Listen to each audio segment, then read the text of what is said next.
We all know those people who fail at everything they do, the ones who make you think, at least I'm better. The hero of this story is a complete loser, trying to borrow money to pay for an apartment. His name is Caleb Brown, 29 years old, and he is a writer of short stories, although he barely makes ends meet. Sitting in his apartment with cockroaches, he will be able to survive another month, and that's just him. It's late at night outside, and Caleb is sitting reading the comments on his upcoming story, which are a complete mess. Although the readers are not to blame for anything, if someone did not like the process, it means the author failed to attract them. He would like something similar to happen to him, an amazing story like in the novels. Suddenly my head started spinning and my vision started to darken, and my nose started bleeding.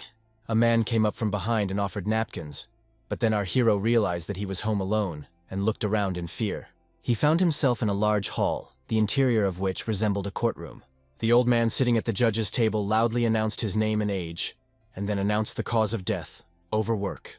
Our hero appeared before the king of hell himself, the chief judge of the other world. Caleb's life came to an end and he went to hell, but the supreme demon said that he was very lucky. Every soul that goes to hell has a serial number, and our hero's number consists of only 7s. As a reward for his lucky number, the demon king grants him one wish. Of course, you can't wish for anything outrageous, such as becoming a god. The demon's aura is quite creepy. You can't joke or say unnecessary things. When the old man gets irritated, his anger can be felt in the air around him.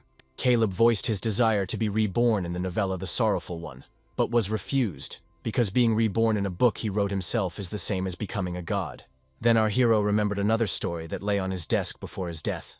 Of course, he doesn't know everything from that book, but he remembers some moments. The main character lives there quite comfortably. It's called I Became the Worst Student in the Hunter School, and this story will be his wish for reincarnation. The king of hell accepted him and said that he could fulfill a couple more small requests. The first one Caleb shouted was to send him 2 years before the start of the main story. In the original, the story begins with the protagonist entering high school. However, his dark streak came in the last 2 years of high school, and if Caleb can change before the main story begins, things will be much easier for him. He couldn't think of a second request, but he felt like he was about to leave this place. At the very last moment, our hero asked to make him beautiful, to mix in him all the best qualities of popular people, and so his soul left the court of the afterlife and went to live in a written story. Once he had completely disappeared, the devils began to discuss the situation. None of them expected such a desire. Something unusual happened.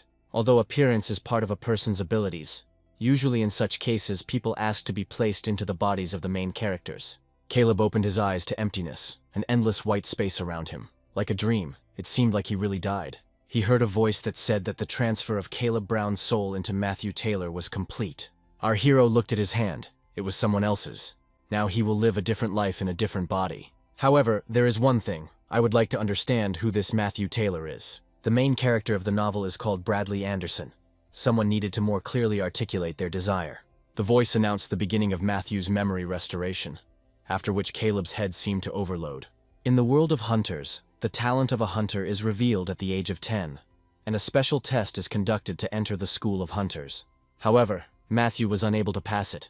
The director of the shelter where he lived stole the testing kits, after which she reported that not one of the children received the required result, so the children were sent to a regular school. Over time, when the law was revised and retesting was done, it was found that 15% of the children in the shelter had an average rating, but transfer to the hunter school was no longer possible.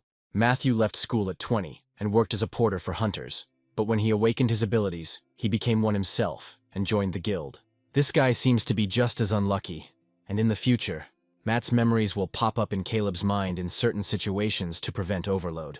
Our hero doesn't know how to react. He wanted to finally become important and lucky, but now he feels deceived. When he wished for reincarnation in the novel, it seemed obvious to him that he would be the main character. But now, even in his second life, he will be the embodiment of misfortune. However, thanks to the memories that had now appeared, Caleb was able to remember what kind of character this was. He is a swordsmanship teacher in the main character's parallel class, a minor character among minor characters. No matter how much he thinks about it, Caleb thinks it's all unfair. If he had known in advance, he would have asked to go to heaven. He would love to go back and meet this swindler face to face. But to return to the afterlife, he must die. If I commit suicide for the sake of this meeting, I will have to rot in hell with him. Caleb was still a little indignant, but all preparations for his departure were complete. He woke up with a sharp jump, as if he were dreaming of falling from a great height, and was still finishing the sentence he had started shouting in his sleep. At first, our hero even thought that he had returned home. But after looking around the room, he realized that he had not dreamed at all. The phone on the nightstand rang, coming from someone listed as the finance department. On the other side, our hero was addressed by the name Matthew Taylor, and this upset him again. He doesn't want to accept this fact, still considering Matt a weak teacher and a failure. But the purpose of the call is to confirm the severance payment, and also to let you know that if there are any questions or problems, their department will be happy to help. After hanging up, Caleb checked his incoming messages, where he saw a notification about a large sum of money being deposited from the Chase Guild. Perhaps this Matthew is not such a loser.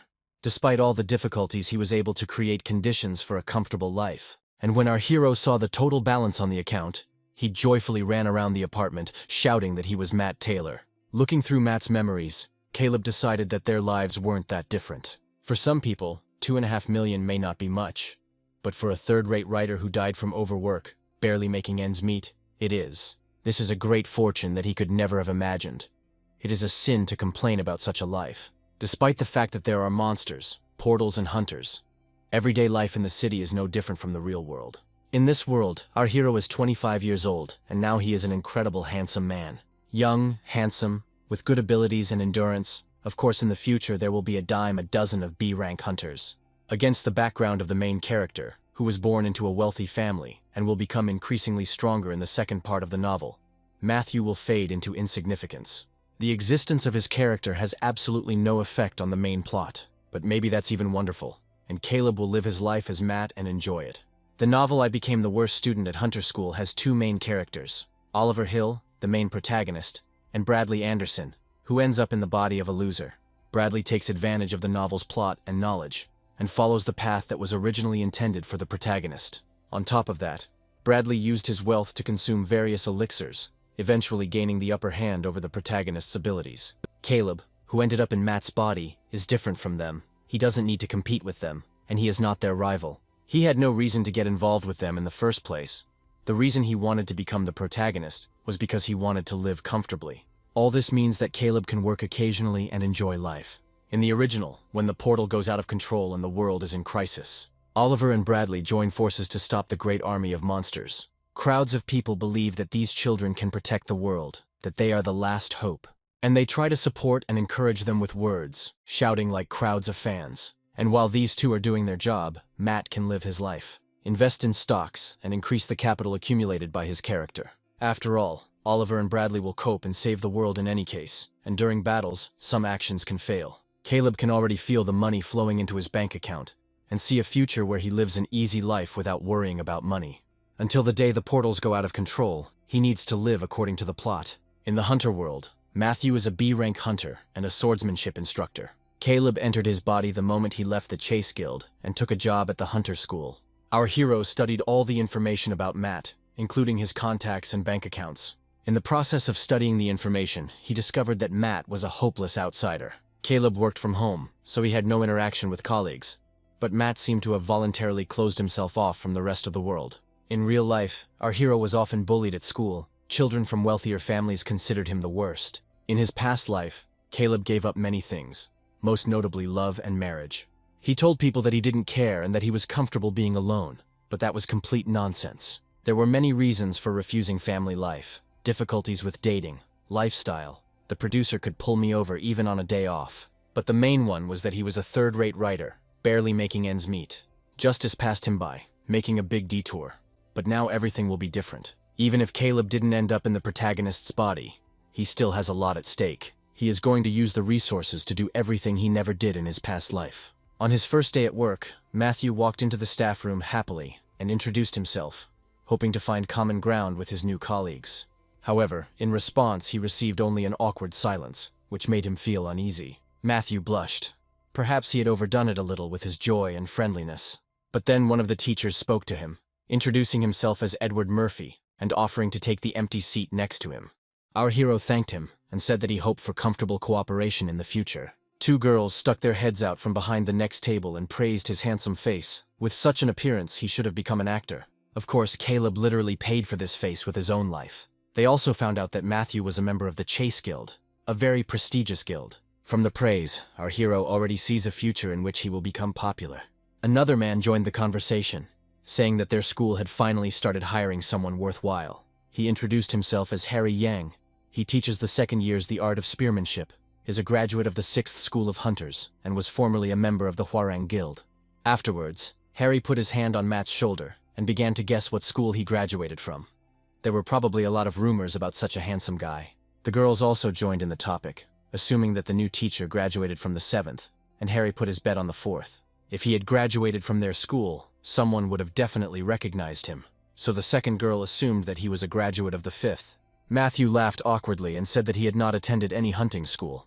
This news surprised the entire team, because how could he become a hunter in such a large guild? Maybe Matt studied abroad on an exchange program, or has dual citizenship, but no one believes that he has no relevant education at all. But he is not the only one. There are other good hunters who did not graduate from the hunting school, and our hero has only one citizenship. The disappointment was evident on the faces of his colleagues.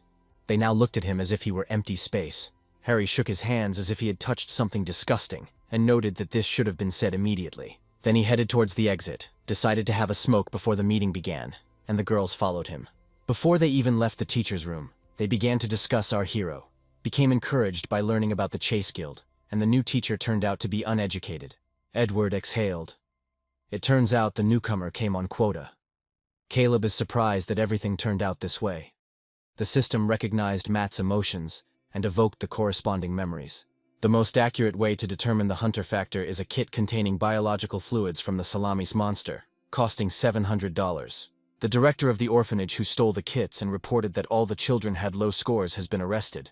After this, thanks to the help of one of the orphanage's residents, all the children passed the test again. Despite this, those from regular schools were prohibited from participating in hunting activities because their education was different. This inequality in abilities gave rise to a law discriminating against hunters who had not graduated from special schools, which made it possible to get a job regardless of education. Some government organizations allocate quotas for graduates of non-special schools, but the current situation does not meet their expectations, and the hatred towards them has become even stronger. When applying for a job, you should try not to tell your colleagues that you don't have a specialized education. If these memories had come a little earlier, Matt would have avoided a similar situation. One can understand the teacher's point of view, but nevertheless it is not fair. However, Edward is quite kind. He saw that Matt was hurt and hoped that he would understand. That was the situation. There is nothing to be done. For the sake of the future, our hero will have to come to terms with this and understand the position of the majority. A quota system for people who didn't graduate from hunting school should have worked better. Edward scratched his head in bewilderment and asked what quotas were being discussed. A minute of silence. Matt got this position by passing an exam and an interview. This is a hunting school after all. Quotas are not intended for students from special schools, and this is definitely not the case in such institutions.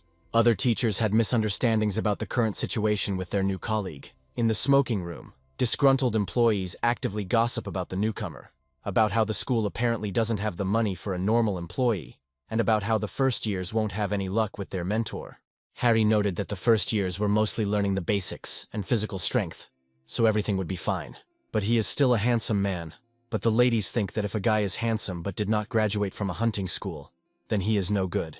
Not going to hunter school is like graduating from an orphanage, pretty face, but no foundation.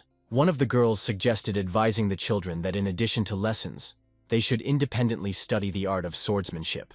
Children will finish school and risk their lives. They think that professionals should give lessons. Matthew just came up and heard them talking about him behind their backs. The girls felt awkward.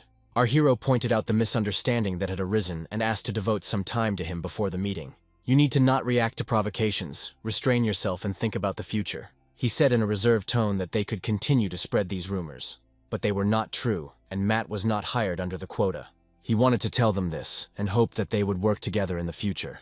Harry intervened in the conversation. It seemed that Matthew's teacher had misunderstood something. It doesn't matter to him how he got the job, through a quota or through connections. This is not the reason why they behave this way.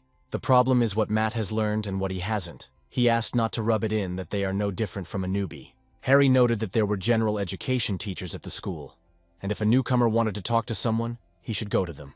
The girls also came to the conclusion that Matt must have cheated to get a B rank. Harry turned around smugly and told the newcomer that if he thought they were all wrong, he could apply for a duel. He would be promoted to A rank next month, so he recommended applying before his promotion.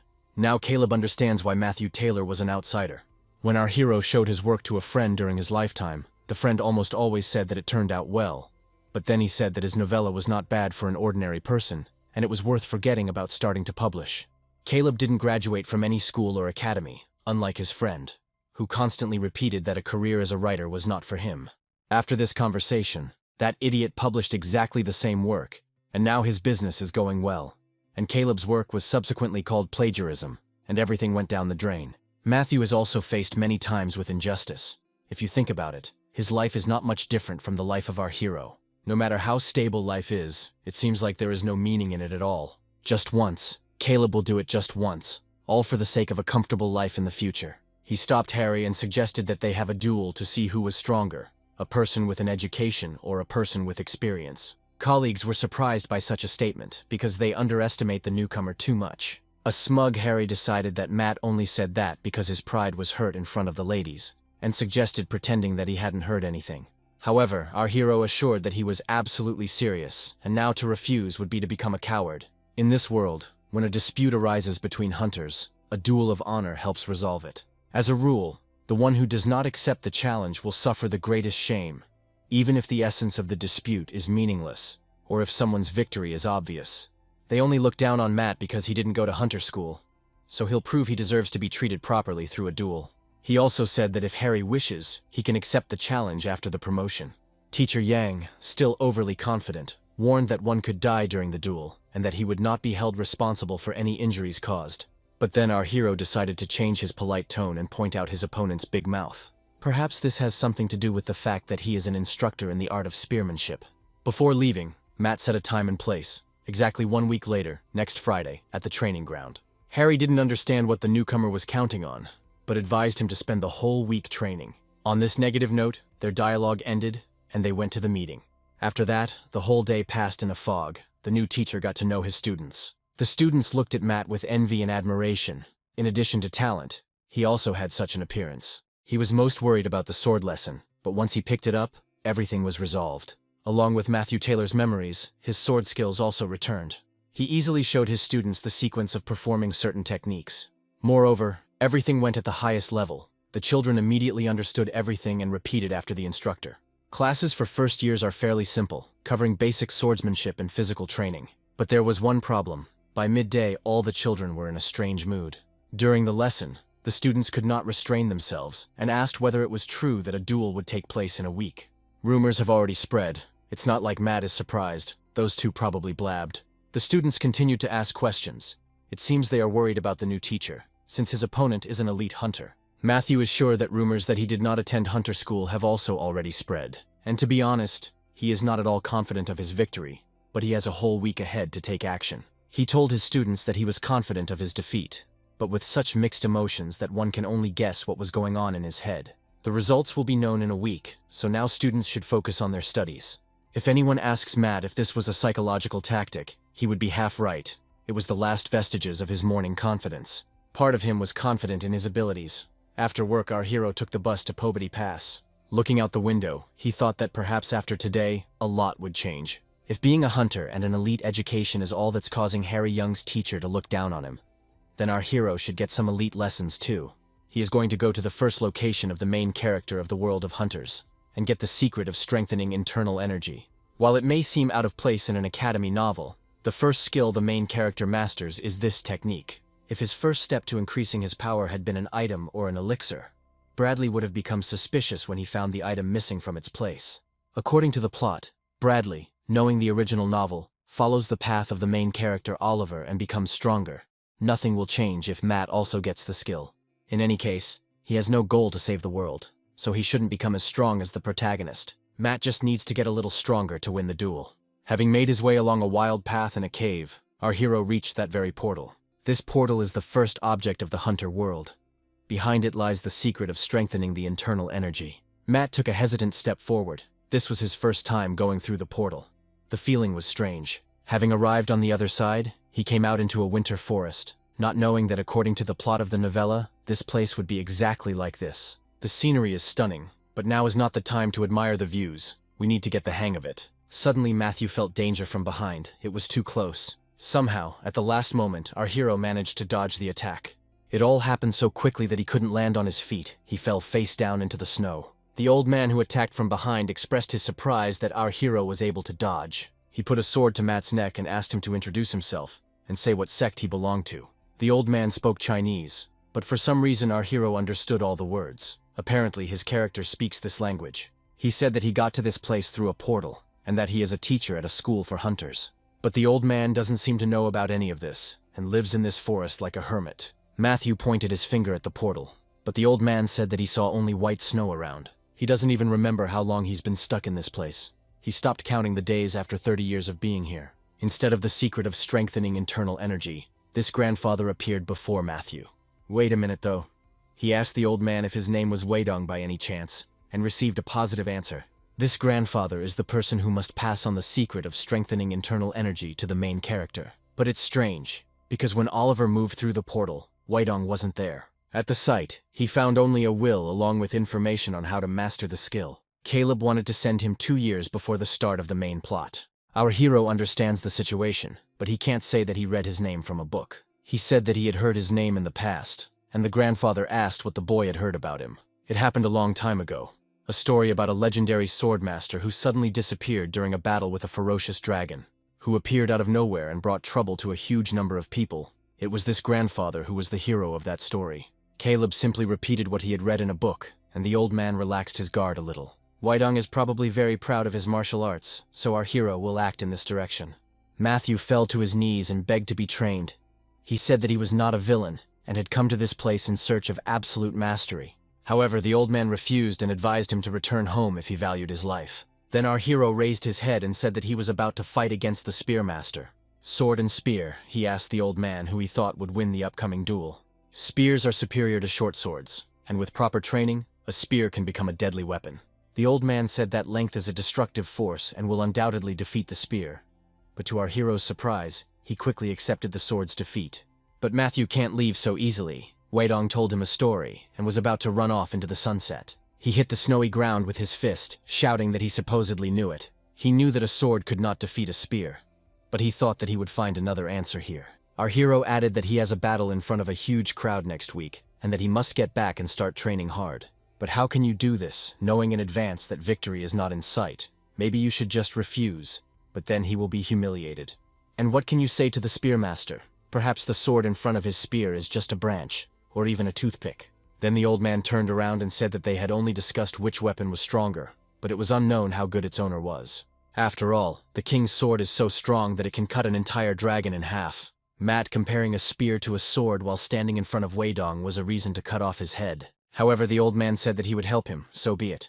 But our hero's tears are just manipulation. He raised his head and thanked the great swordsman. Finally, Weidong would share his secret. But the old man decided to give Matt something better.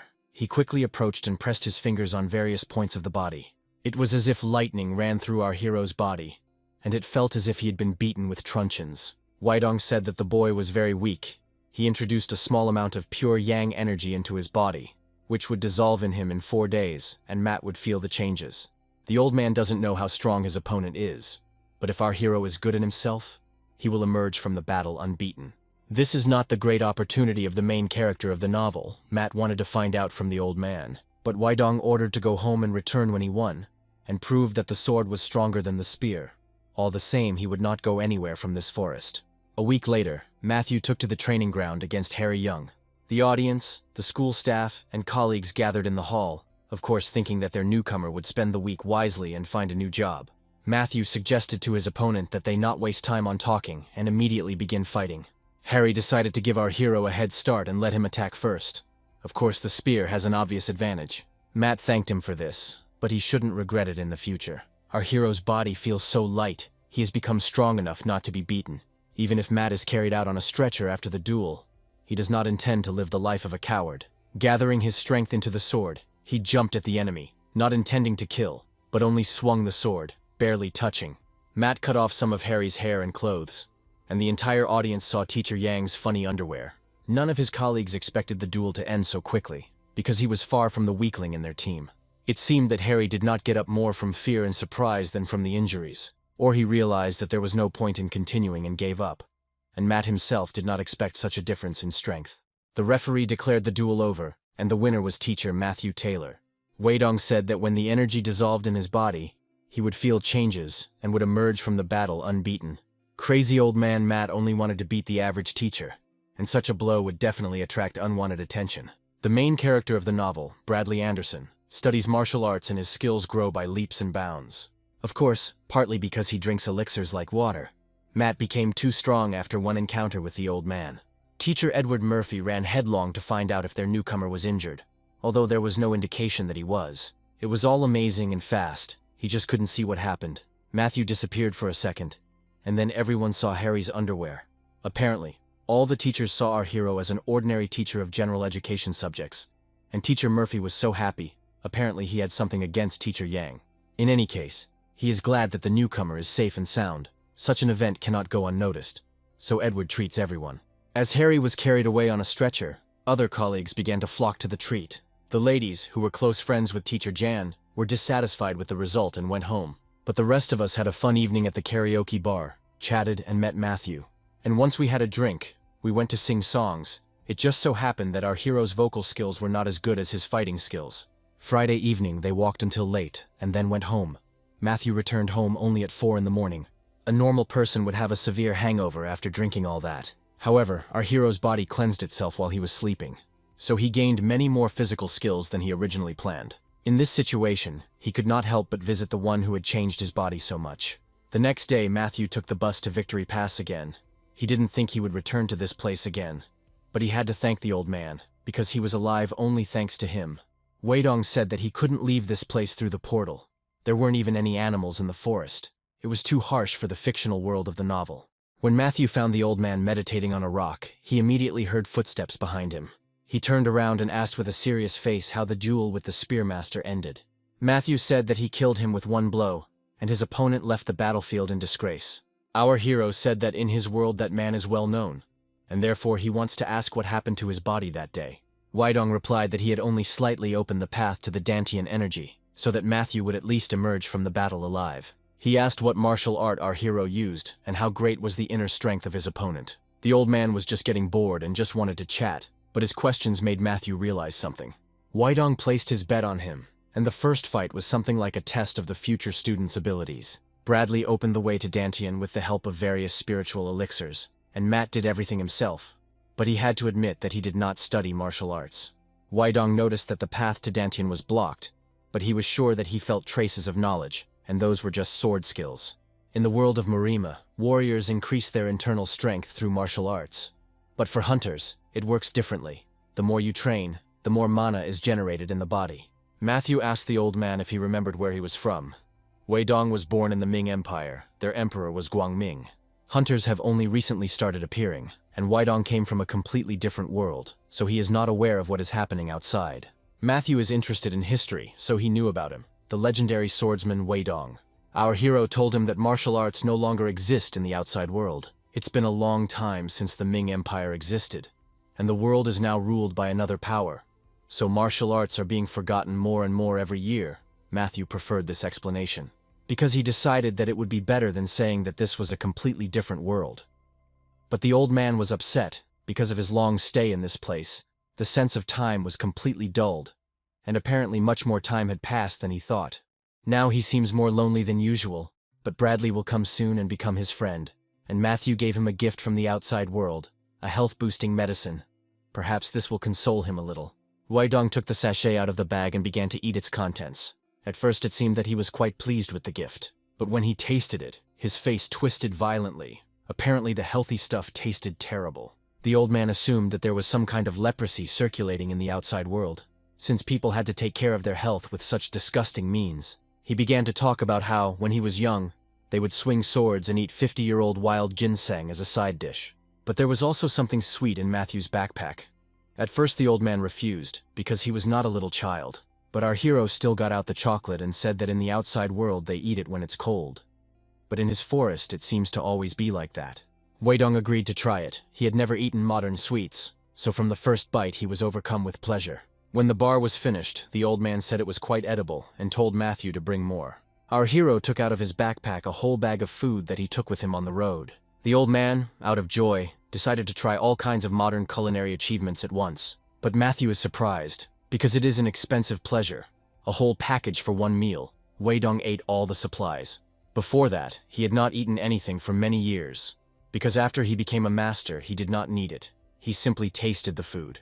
And then the old man asked if there was anything else interesting in the backpack. But it seems that food was able to distract him from his feelings of loneliness. And that's good. Then Weidong stood up. According to the stories, the Ming dynasty sank into oblivion, and monsters appeared in the world. Murimo's place was taken by hunters, and the old man dreamed only of ascension after entering this forest. Since Matthew now has the path to Dantian open, he is considered the only martial artist. The difference in strength between those who have mastered martial arts and those who have not is enormous. Therefore, the old man is interested in how his new student will now use this power. But Matthew planned to live a normal life, although he liked the fact that he didn't have a hangover from drinking too much alcohol. He decided that it would be useful if he had to get up early and his back wouldn't hurt after sitting for a long time playing games. Weidong was surprised, but remembered that he didn't even ask his new acquaintance's name, and Matthew introduced himself. The old man thought that this boy was just a teacher teaching children the basics, and would hardly do anything stupid if he received his knowledge and power. He said out loud again that he was the Sword King Weidong, the sword master who killed the dragon and saved the empire. Matt already knew all this. But then the old man said he wanted to take Matthew Taylor as a student and bring back martial arts. This offer is a great honor for our hero. The King of the Sword himself considered him worthy. However, without thinking twice, Matthew refused, because he does not strive to become strong and fight monsters. Weidong didn't expect such an answer. He didn't think that a hunter, even a simple teacher, would refuse such knowledge. It may have been a misunderstanding, but no, Matthew is grateful for what he got, but he doesn't need more. The old man helped our hero get through the crisis, so he can return to his quiet life. If he were to become his disciple, Matthew would have the world at his feet, but Weidong sees his unwavering gaze. And so they said goodbye. Our hero will go home, and the old man will prepare for ascension. It seemed to him that before death, he would be able to leave at least something. Matthew thought that according to the plot, at some point Weidong will have to leave this world. Ascension is possible if one reaches a certain level of enlightenment, mastery, and virtue. He had already achieved mastery, gained virtue by helping Matthew, a little enlightenment, and he would be there. And then he said that he wouldn't even have to leave anything behind. Our hero decided to hint that it was necessary to leave records of knowledge. But the old man was stubborn. Why leave them if no one would read them? Martial arts had long been forgotten. Matthew didn't even think about the fact that Weidong might not leave behind books and a will, as was the case in the plot. With his arrival in this place, a hole may form in the plot of the novel. If there are no records, then Bradley will not reach the starting point.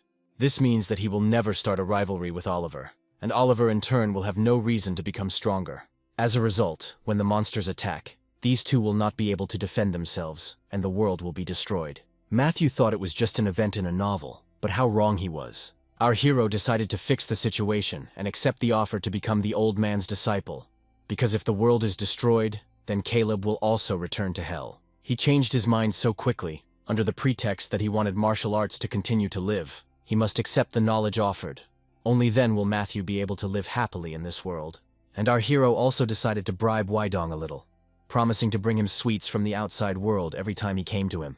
The old man immediately bought in and showed his wild desire to give lessons that would be difficult. Now Matthew will have to sacrifice his personal time. There is no other way. After the Duel of Honor, the entire school was in an uproar. Everyone was talking about how an instructor who had not graduated from the School of Hunters defeated a spearmaster. The duel also involved the teachers of general education and those required for hunters. No wonder Teacher Murphy was so happy that day. The opinion of the teachers of combat disciplines changed, because before they could not even imagine that among uneducated hunters, there were people with such skills. Looking at Matthew Taylor's performance, opinions changed, and there were also rumors that he did not ask for anything for winning the duel. Everyone decided that our hero even had an angelic character. But he was so concerned about the working conditions in the team that he forgot to indicate the award. However, the looks of respect from those around him are damn nice in themselves. He is one step closer to the life he dreamed of. Matthew plans to visit Weidong on weekends and focus on his own life on weekdays. When our hero entered the classroom during the first lesson, the first years stood up in unison. And then, on command from the headman, they gave a very loud greeting. And now the students were filled with respect for their new teacher. The guys bombarded Matthew with questions about how he did it. They heard about the results. The students don't have access to this information, but one of their brothers is a high school teacher. Children don't need to know everything, but in his heart, our hero is of course pleased with such rumors. The conversations ended, and the study of theory began. Unlike his past life, Matthew has a good job and a healthy body. He will carefully preserve his happiness and the stable life he has acquired. Several working hours had already passed since he had been enjoying life. It's finally time to fight for what's really important in this life. Opposite stands an insensitive slave of the system, strictly following all the rules. But what is truly dear is worth fighting for by all means. Unable to withstand the threatening gaze of his opponent, the slave of the system almost gave in. And now he is broken. The tasty sausages are won in a fair fight for them. It looks like today is Matthew's happiest day. He got both respect and sausages. It looks like the beginning of popularity. Before he could even start eating, a noisy and sociable girl sat down next to him. The most important thing that Matthew noticed first was the mountain of sausages on her tray. The girl already knows about him well, which is not surprising, since he has become the main object of gossip. There are no CCTV cameras in this place, so she suggested that we address each other informally. The girl acts as if they already know each other. But when meeting familiar people, Matt's memories should emerge that are not there now. She looked at his expression and said that she would be a little upset if he didn't recognize her. However, Matthew had seen Sora's name somewhere before. It seemed she was listed as a colleague in his list of conflicts. Our hero has no idea what to do now or what to say, because she already realized that he doesn't recognize her. He decided to address her by name and see what would happen next. The girl was happy, saying that it was not surprising, because she had changed a lot since their last meeting. Sora never thought that they would both become teachers, and in the same school at that. It was definitely her contact on the phone, but for some reason the memories didn't appear. Sora, one of the teachers of the class where the main character of the novel studies, is one of the key characters in the second volume. This woman is a member of the international criminal organization Antagonists. As soon as our hero began to think about this, memories finally appeared. The Antagonists, an organization opposed to the Hunters, they destroyed countless numbers of them. The organization is a group of people with outstanding physical skills who act quickly and accurately, and therefore are virtually elusive. Sora asked Matthew what was wrong with his face. She said that they could act normally here. Nothing had happened. It's all so weird. Caleb read the novella to the end, and there was no information about his character being a member of the Antagonists. A new chapter of memories opened. From this moment, the story of Matthew's killer begins. This does not correspond to his expectations of the ideal quiet life of a teacher. Caleb read the novella to the end. There was no way he would have missed a mention of something like that. Perhaps it is because in an interview with the writer, it was said that he was working on a sequel, in which moments not mentioned in the main story will be written. Most likely, this is the very moment that was not mentioned in the first book. While working at the guild, Matthew had a friend named Sam, who was the one who reported the director of the orphanage where they both grew up. 2 years ago, they were returning together after another mission in the portal on Mount Quannock, when suddenly the portal exploded, and various monsters began to appear from it. They immediately contacted the guild members, but everyone was busy with another incident, and Matthew and Sam did not receive help. The two of them had to fight against monsters that were beyond the boy's strength. That day Matthew lost the person dearest to him. Sam was like a brother to him. When it was all over, the guild announced that they couldn't afford to send help. The city was also plagued by monsters at the time, so they decided to sacrifice 2 low-ranking hunters. However, Matthew knew that it was all about discrimination, since he and his friend came from a regular school. After learning the true reason, he decided to apply for a transfer abroad, and upon returning a year later, he decided to leave the guild. But at that moment, Sora appeared and offered to join the Antagonists. Matthew fell in love and immediately joined the organization, even donating funds for their benefit. He confessed his feelings but was rejected. In order to remain cool, he decided to stay in the organization and continues to sponsor it. And in order to get closer to Sora, he decided to enroll in the same school. This idiot did this kind of crap instead of avenging his brother. Caleb thought that happy days had finally come for him, but it turns out that he is now a member of a criminal organization. Sora knows what skills Matthew has, but getting into the hunter school is quite difficult. She thought it would take him at least 2 years. However, this character passed the interview on the first try. It seems he likes this girl very much, but it's not clear yet what's going on with school life. The semester has just begun. Sora asked why Matthew hadn't contacted her all this time. Hadn't even written that he'd gotten the job. It's good that he didn't call her, otherwise he could have made a mistake in communication. Then she asked about donations, because this month he had not transferred money as he usually did. Our hero is no longer the lovesick fool, and he's not going to let anyone rob him. It turned out that no one was insisting. He had already donated enough, and besides, teachers' salaries were not that high. Matthew is an idiot. I wonder how much money he spent on this charity. She said that the organization is aware of his situation, and she is also confident that his rating will rise since he defeated a hunter who was almost A rank. Typically in academy novels, the criminal organizations hiding on campus have one goal in mind: terrorism. However, despite being antagonists, they do not kill people without reason.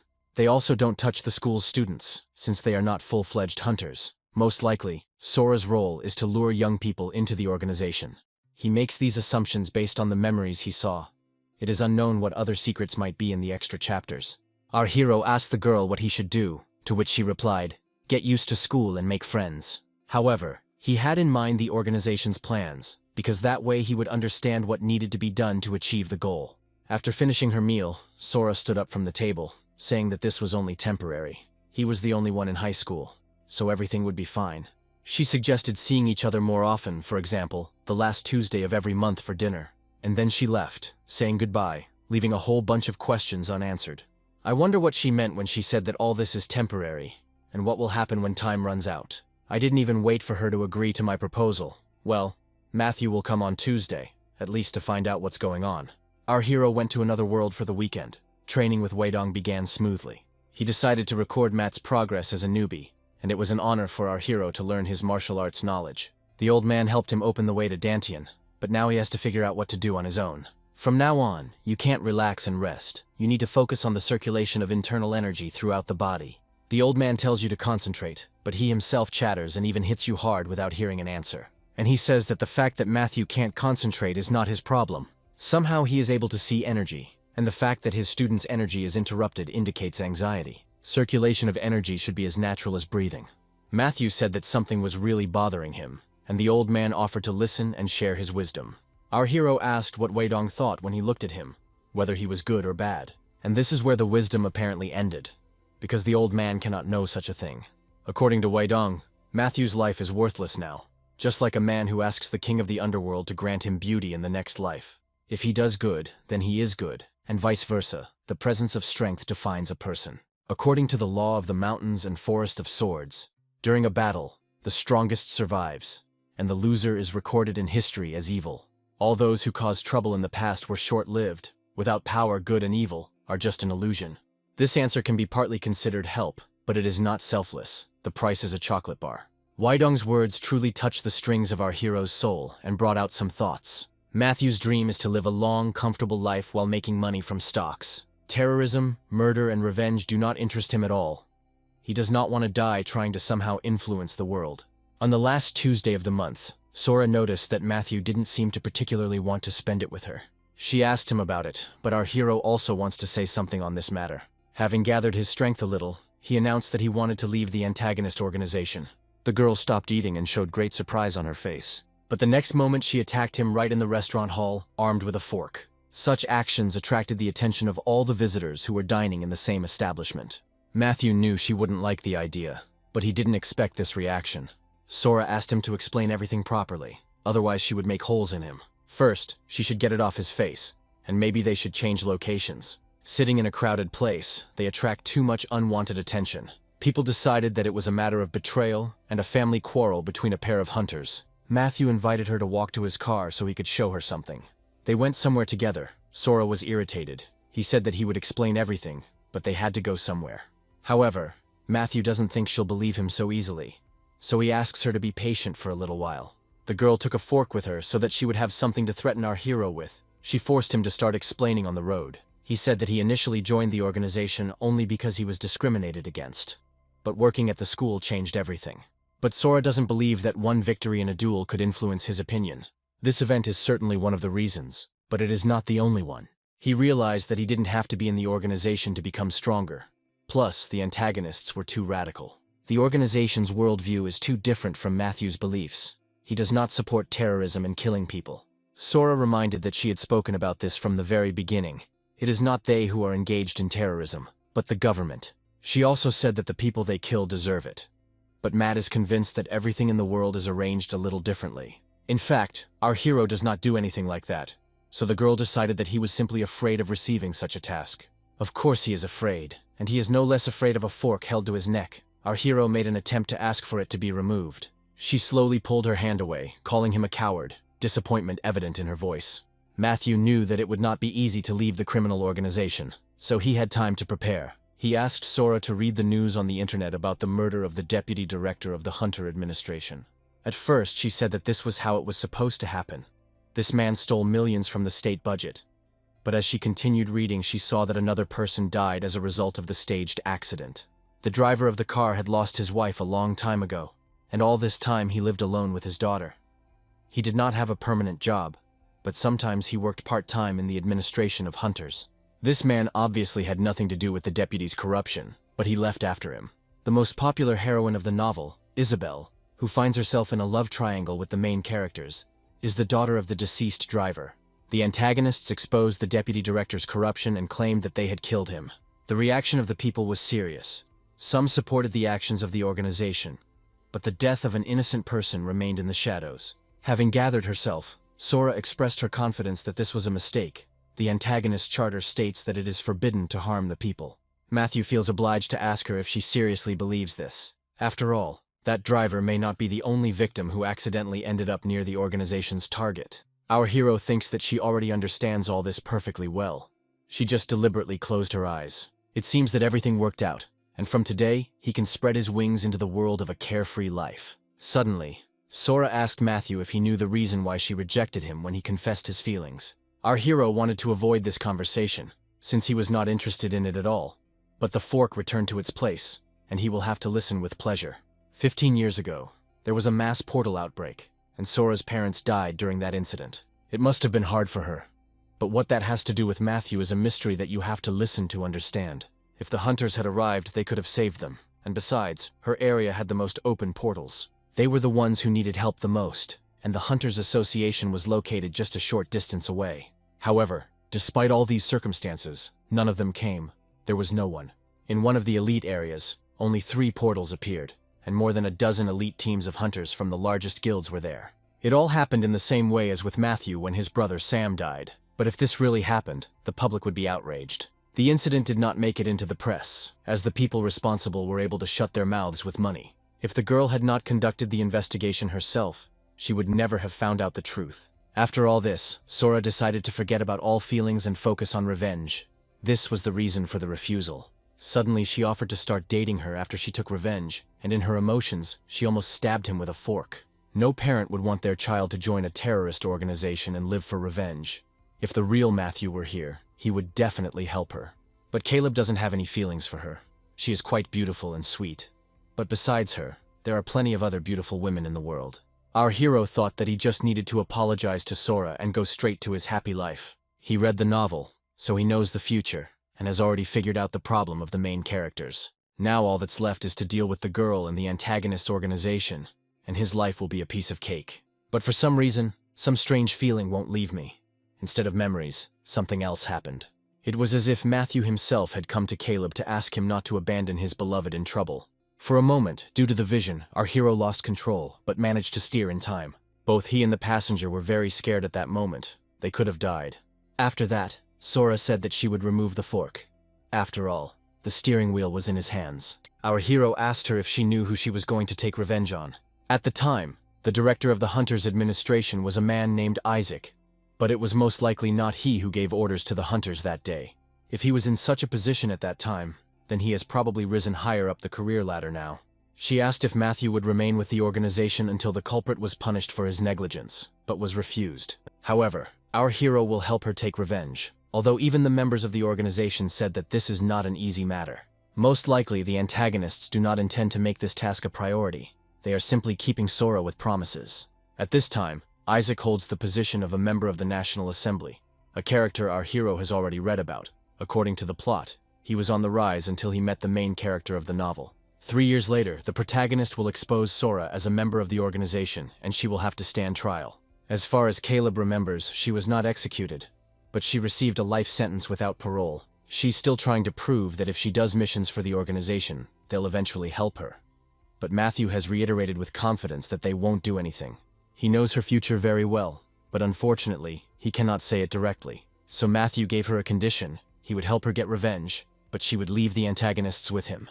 Being in the organization, she will not be able to take revenge. They will definitely not help her. He knew that Sora would stand her ground, so she would change her mind once she was there. They are directed to one of the antagonist organization's funding sources. Matthew and Sora are about to buy illegal substances from their dealer. They pulled up to a building in Chinatown, but the establishment was already closed. Therefore, after getting out of the car, the girl doubted that the place was right. However, despite the fact that this is Matthew's first time here, he is sure that it is here. At first glance, the establishment they entered seemed completely ordinary. But this was not the case. Hidden deep in the dark streets, the dry cleaners are actually one of the antagonist organization's shops that sell illegal substances. But the owner won't tell strangers about this, so you need to somehow gain his trust. While Matthew was trying to convince the dealer that he was not a government agent, he pulled out a large cleaver from under the table. The owner of the laundry put it to our hero's throat and said that he only deals in wholesale sales, after which he asked him to leave. But when Matthew said that Malin had sent him, the dealer dropped the knife in fear. But of course the stories about meeting this woman in China are lies. Mei, the daughter of the Chinese boss of the antagonist organization, and also the head of the Genesis branch, a synthetic substance developed by their branch. Of course, Matthew can't know such an important person. He just needs to convince Sora of her mistaken opinion. He suggested that the dealer call her himself and ask her about it, but then he would have to pay for his doubts. The dry cleaner's manager apologized and assured that he would get everything ready immediately. They had been communicating in Chinese the entire time, so Sora didn't understand anything at all. Matthew explained that they were selling substances made in China, and he thought she would believe it if she saw it in person. Of course, the girl didn't know anything. Information about Genesis emerges after the main character encounters the antagonist organization in Chinatown, after which the local Korean representative office of the organization appears. Having learned about the situation, they ask the Chinese for a percentage of sales on their territory. So a dispute arises between the two branches, and then the main character of the novel, the Apostle of Justice, appears and destroys everyone. Matthew suggested asking the dealer to speak their native language so that Sora would understand what was going on. Since they had just started working in the market, there was little merchandise hidden in the dry cleaner's storerooms. This should be enough for a month. The dealer hoped that our hero would put in a good word for him with Malin, and also change the language, making sure that the girl behind his back could know this. Matthew told him that she was also hanging out on Genesis. The dealer looked at her suspiciously, perhaps deciding that she was too decent and neat to be a drug addict. Sora, without thinking for long, made a crazy expression and approved of his product. The dealer offered to reduce her dosage, and Matthew barely suppressed his laughter, then said that he had heard that the next batch was coming soon. And I received a positive response, although it will take some time to deliver the goods across the border. It would be faster to fly to China and pick up the goods directly from Mrs. Mei. But the conversation itself does not inspire confidence in Sora, because they could have put on a show for her. Besides, it was unlikely that she had heard of the Chinese branch, Chinatown, or Mei. The dealer warned that he does not accept cards, only cash. Matthew suggested paying the money in installments over 3 months, but the dealer did not agree, and they do not offer installment plans. During training, Old Man Weidong said that if you hit your opponent with your fist, it will hit the hippocampus in the temporal lobe. Then this boa constrictor will cause memory loss, and ask to use this method if necessary. And if you are not sure whether the blow worked, you need to try to feel if there is internal bleeding. Now we need to make sure that Sora understood everything and does not consider what she saw and heard to be a performance. Our hero said that he joined the organization for a similar reason, but he needed to understand what kind of place it was. While working in China, he learned that the antagonists were involved in the production and distribution of illegal substances, although he actually learned about this after reading the 3rd volume. It looked like this man was trading alone, but just in case, it was better to leave quickly. Matthew won't report it to the police. Most likely the organization will simply replace the dealer, so nothing will affect the change in the future. The girl believed that this was true, so she informed the organization about our hero's departure. However, she didn't say anything about leaving. It seems she decided to stay. Sora has been in the organization for a long time. She has missions, and she knows a lot of things, so if she leaves, she won't be left alone. Antagonists are not some school club that you can join and leave at will. Matthew's subconscious was begging Caleb not to leave his beloved, so he needed to help somehow. But if Sora leaves the organization, it will greatly affect the future. According to the plot, her identity will eventually be revealed to the main character. At the moment, there are no missions among hers that could land her in jail. She only recruits students with talents. But this takes too much time, so the girl hasn't really done anything yet. Matthew suggested that she become a double agent from now on, collecting dirt to get away with it in the future. In the end, she will be a person who carried out minor assignments for the organization and did not commit any crimes. At this time, Sora has no information that could help the police. Therefore, it is necessary to obtain it, because if problems arise, everything will testify against it. The organization might take more drastic measures. Matthew changed the subject, so Sora decided that he really liked him. He wouldn't have helped if he didn't like her, let her think what she wants. But he'll return to the city on his own. Our hero will leave her here, as he wants to stop somewhere before returning home. The girl thought that this was manipulation to attract attention, as if now Matthew would play hard to get. After saying goodbye, our hero went to the portal to visit old man Weidong.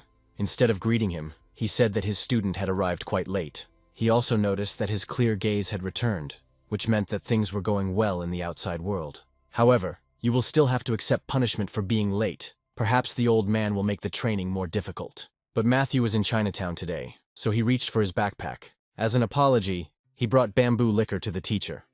But since they were going to have a tough training session, he shouldn't drink it. Seeing the bottle, Weidong noticed that today was actually his day off. This old man is quite easy to lure to the other side with tasty treats. He also comes from another world's China, which is not very different in culture, so the food from Chinatown reminds him of his homeland. It seems that if his excitement had been a little stronger, he would have definitely beaten up the student. But is everything okay with him? Matthew was always trying to shirk training, and today he works. Despite the declared day off, it will not be surprising if the sun becomes square. But Matthew simply thanked her for the advice that had helped him, and suggested that he continue to enjoy the treats he had bought as a token of his gratitude. While helping Sora, he didn't know what dangers he would face. Therefore, our hero wants to become stronger in case of unforeseen situations, since the story about her being a double agent will not appear in the plot. Matthew is now strong enough to defeat a hunter of almost A rank. But if you have to deal with such a big shot as Maylene, the outcome could be very sad. Our hero completely forgot that in fact he is just a B-rank swordsmanship instructor. Helping someone in their situation is an overwhelming burden, but that's just for now. Bradley's first opportunity is a book containing a skill for strengthening internal energy. Bradley begins to hone the contents of the secret book by pouring various elixirs into himself, thereby becoming stronger. Unlike him, who took time, the path to Dantian Matthew was opened directly. If you think about it, the strongest in this world is grandfather. By continuing to study with Weidong, our hero will be able to protect himself no matter what happens. Suddenly the old man called out to the student, distracting him from his training. He had run out of ramen. He asked me to buy him a few packs and grab some noodles with black sauce, and don't forget the chips. The main thing is patience, because this glutton is the strongest creature in this world. Matthew continued to meditate, trying to get to know the energy within himself. Meanwhile, the teacher was making another batch of noodles and finishing the snacks, constantly rustling the bags. Besides the sounds, the delicious aromas of food are no less distracting from concentration. But when Matthew asked him to stop, his grandfather merely offered to share. Last time our hero bought a whole box, now he understands why everything ended so quickly. But Weidong is always alone in this forest and eats out of boredom, at least some variety in everyday life. And anyway, why is the kid yelling? He hasn't been hungry for several hundred years. It's good that Matthew has motivation, but if he rushes, all his efforts will be in vain. But it would be better if Weidong devoted more time to the learning process. Our hero does not feel any progress over the past month. The old man asked to remember that one should not rush to become great. But it is foolish to deny that he devotes more time to ramen than to studies. If he's not going to train Matthew properly, maybe he has some tricks up his sleeve. Maybe he's going to give him an elixir or something. But for such proposals our hero got hit on the head, and Weidong even praised him. Only a month has passed, and Matthew is already waiting for results. With such power, it will not be possible to unite the world. If he continues to be stubborn, he won't have to wait long for more. Martial arts are not something you can rush into. Weidong would never neglect his studies by distracting himself with food. However, the old man became scared when Matthew said that food prices had risen, and he would no longer be able to buy it. And this is not blackmail at all. Our hero is telling everything as it really is. And it won't be possible to buy noodles in black sauce. And the chips he bought are popular. It will be difficult to get even one pack. It seems that Weidong has not fully seen the enthusiasm of his textbook. From now on, he intends to stay close to him and teach him everything properly. Therefore, Matthew will try his best to get the food that his mentor likes. The next day at lunchtime, our hero received a message from Sora that he had managed to safely leave the antagonist organization. It may be that Matthew's character will come up with something else that Caleb didn't have time to read about while he was alive. But once he helps Sora deal with her problems, he will surely be able to live a peaceful life. Colleagues Maya and Aya invited Matthew to go with them to lunch in the canteen and then go to the assembly hall together. Our hero completely forgot what the director said at the morning meeting. The teachers were going to give interviews for the school channel, so he forgot about it, thinking about his problems. Besides, Matthew will be performing first because he has a good image. If the interview is successful, Our hero will also receive bonuses. Maya handed him a list of questions for Matthew to look at over lunch. The director will check the video before publishing it on the channel, so you need to try hard. Having finished the conversation, the girls quickly ran to the dining room before everything cooled down. Maya returned, forgetting to say something else. She will conduct the interview together with the student council president. They will ask questions written in the script, but the student council president is a bit of a weirdo and might ask something weird. She is not an ordinary person, and if something does not go according to plan, there is no need to worry. In his time, the student council president was something of a mythical creature, and Matthew can't wait to meet her. Which is mutual, because there are rumors about our hero at school too. She is interested in what the swordsmanship instructor who defeated Harry is like. Most of the students of hunting schools live in dormitories. They spend most of their time at school, but go home for the holidays. Of course, parents are often interested in the school life of their children. They say that for safety reasons they are not allowed to leave the dorms on weekends. Many people believe that hunter schools greatly restrict the freedom of students, so the administration solved this problem by opening a channel on YouTube. Of course, the innovation was not implemented immediately, and their school was used as a guinea pig. There was no mention of a YouTube channel in the novel, so Matthew thought that this moment would disappear on its own. But no. Upon entering the assembly hall, our hero was met by leading technical specialist Courtney. Matthew told her that he was giving an interview for the first time, so he was a little nervous, and also appreciated that she also did the editing. Although she had no choice, it was a direct request from the director, since her skills were the most suitable for this out of all the staff. Of course, this is not paid, so everyone wants to finish everything quickly and go home, but they hope for bonuses. Maya and Aya had already set everything up, and the student council president arrived just in time. Courtney waved her hand, informing her that everything was ready for filming, and that the only thing missing was her. A beautiful tall girl, the student council president named Velma, approached them. She looks confident. Anyone who looks at her will decide that she is the president. Matthew is surprised that this particular character is not mentioned at all in the novella. She has excellent social skills, looks quite normal, and doesn't show any of the oddities that Maya was talking about. Everyone took their seats. Courtney set up the camera and started recording. Velma and Maya began talking to their first subject. The interview started off smoothly, with the girls continuing to compliment his looks, from which the tension quickly subsided and the atmosphere became cozy. And when the questions ended, Maya wanted to say goodbye. She changed that she delayed him, because today everyone had no classes after lunch. Matthew was pleased to hear the closing speech, which must mean that the interview was coming to an end. He asked not to apologize for the delay, but then added that he would still go ask the school to pay for overtime. After this, Courtney decided that she would also make a request for additional payment. However, before Matthew could leave for home, Velma caught him saying what he had said. He was sorry that the interview had to end, and the viewers would probably be sorry too if it ended like this. Velma has made a sudden request. She wants to duel with the school's rising star. Aya and Courtney were expecting something unexpected from the student council president, but they didn't expect this. Matthew thought it would just be questions and answers. Apparently this is the eccentric side of Velma that Maya warned about. The student council president is so clever at getting out of all the warnings that it looks like our hero will have to do it. Velma has long had a passion for duels, and Matthew is teaching swordsmanship.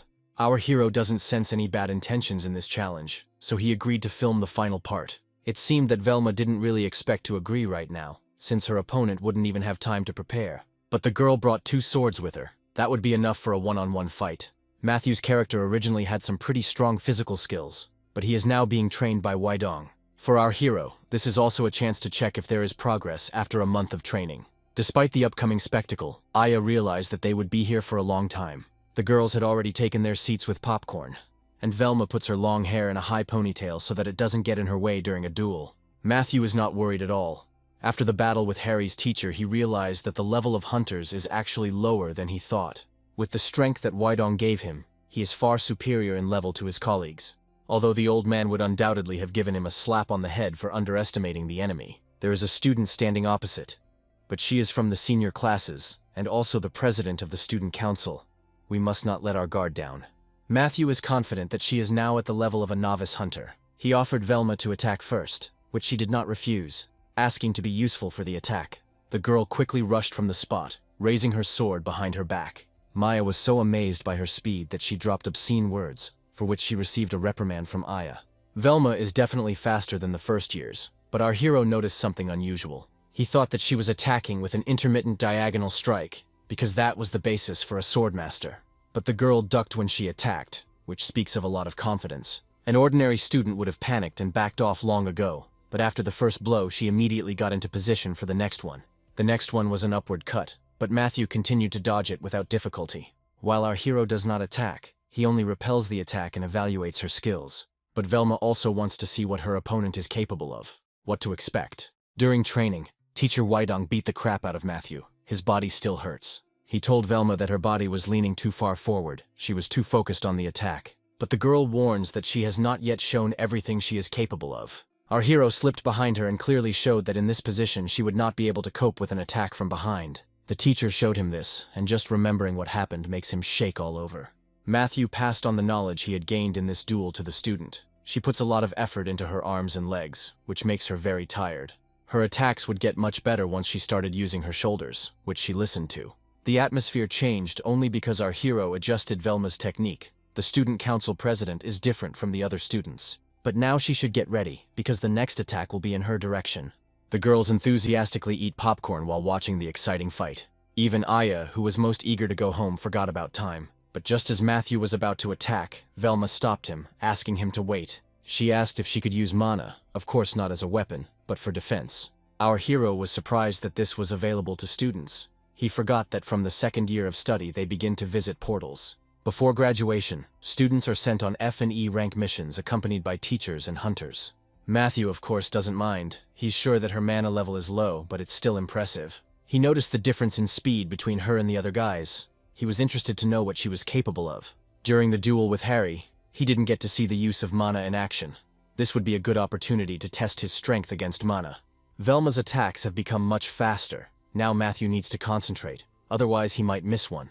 He just blocked the sword, but his hands were tingling.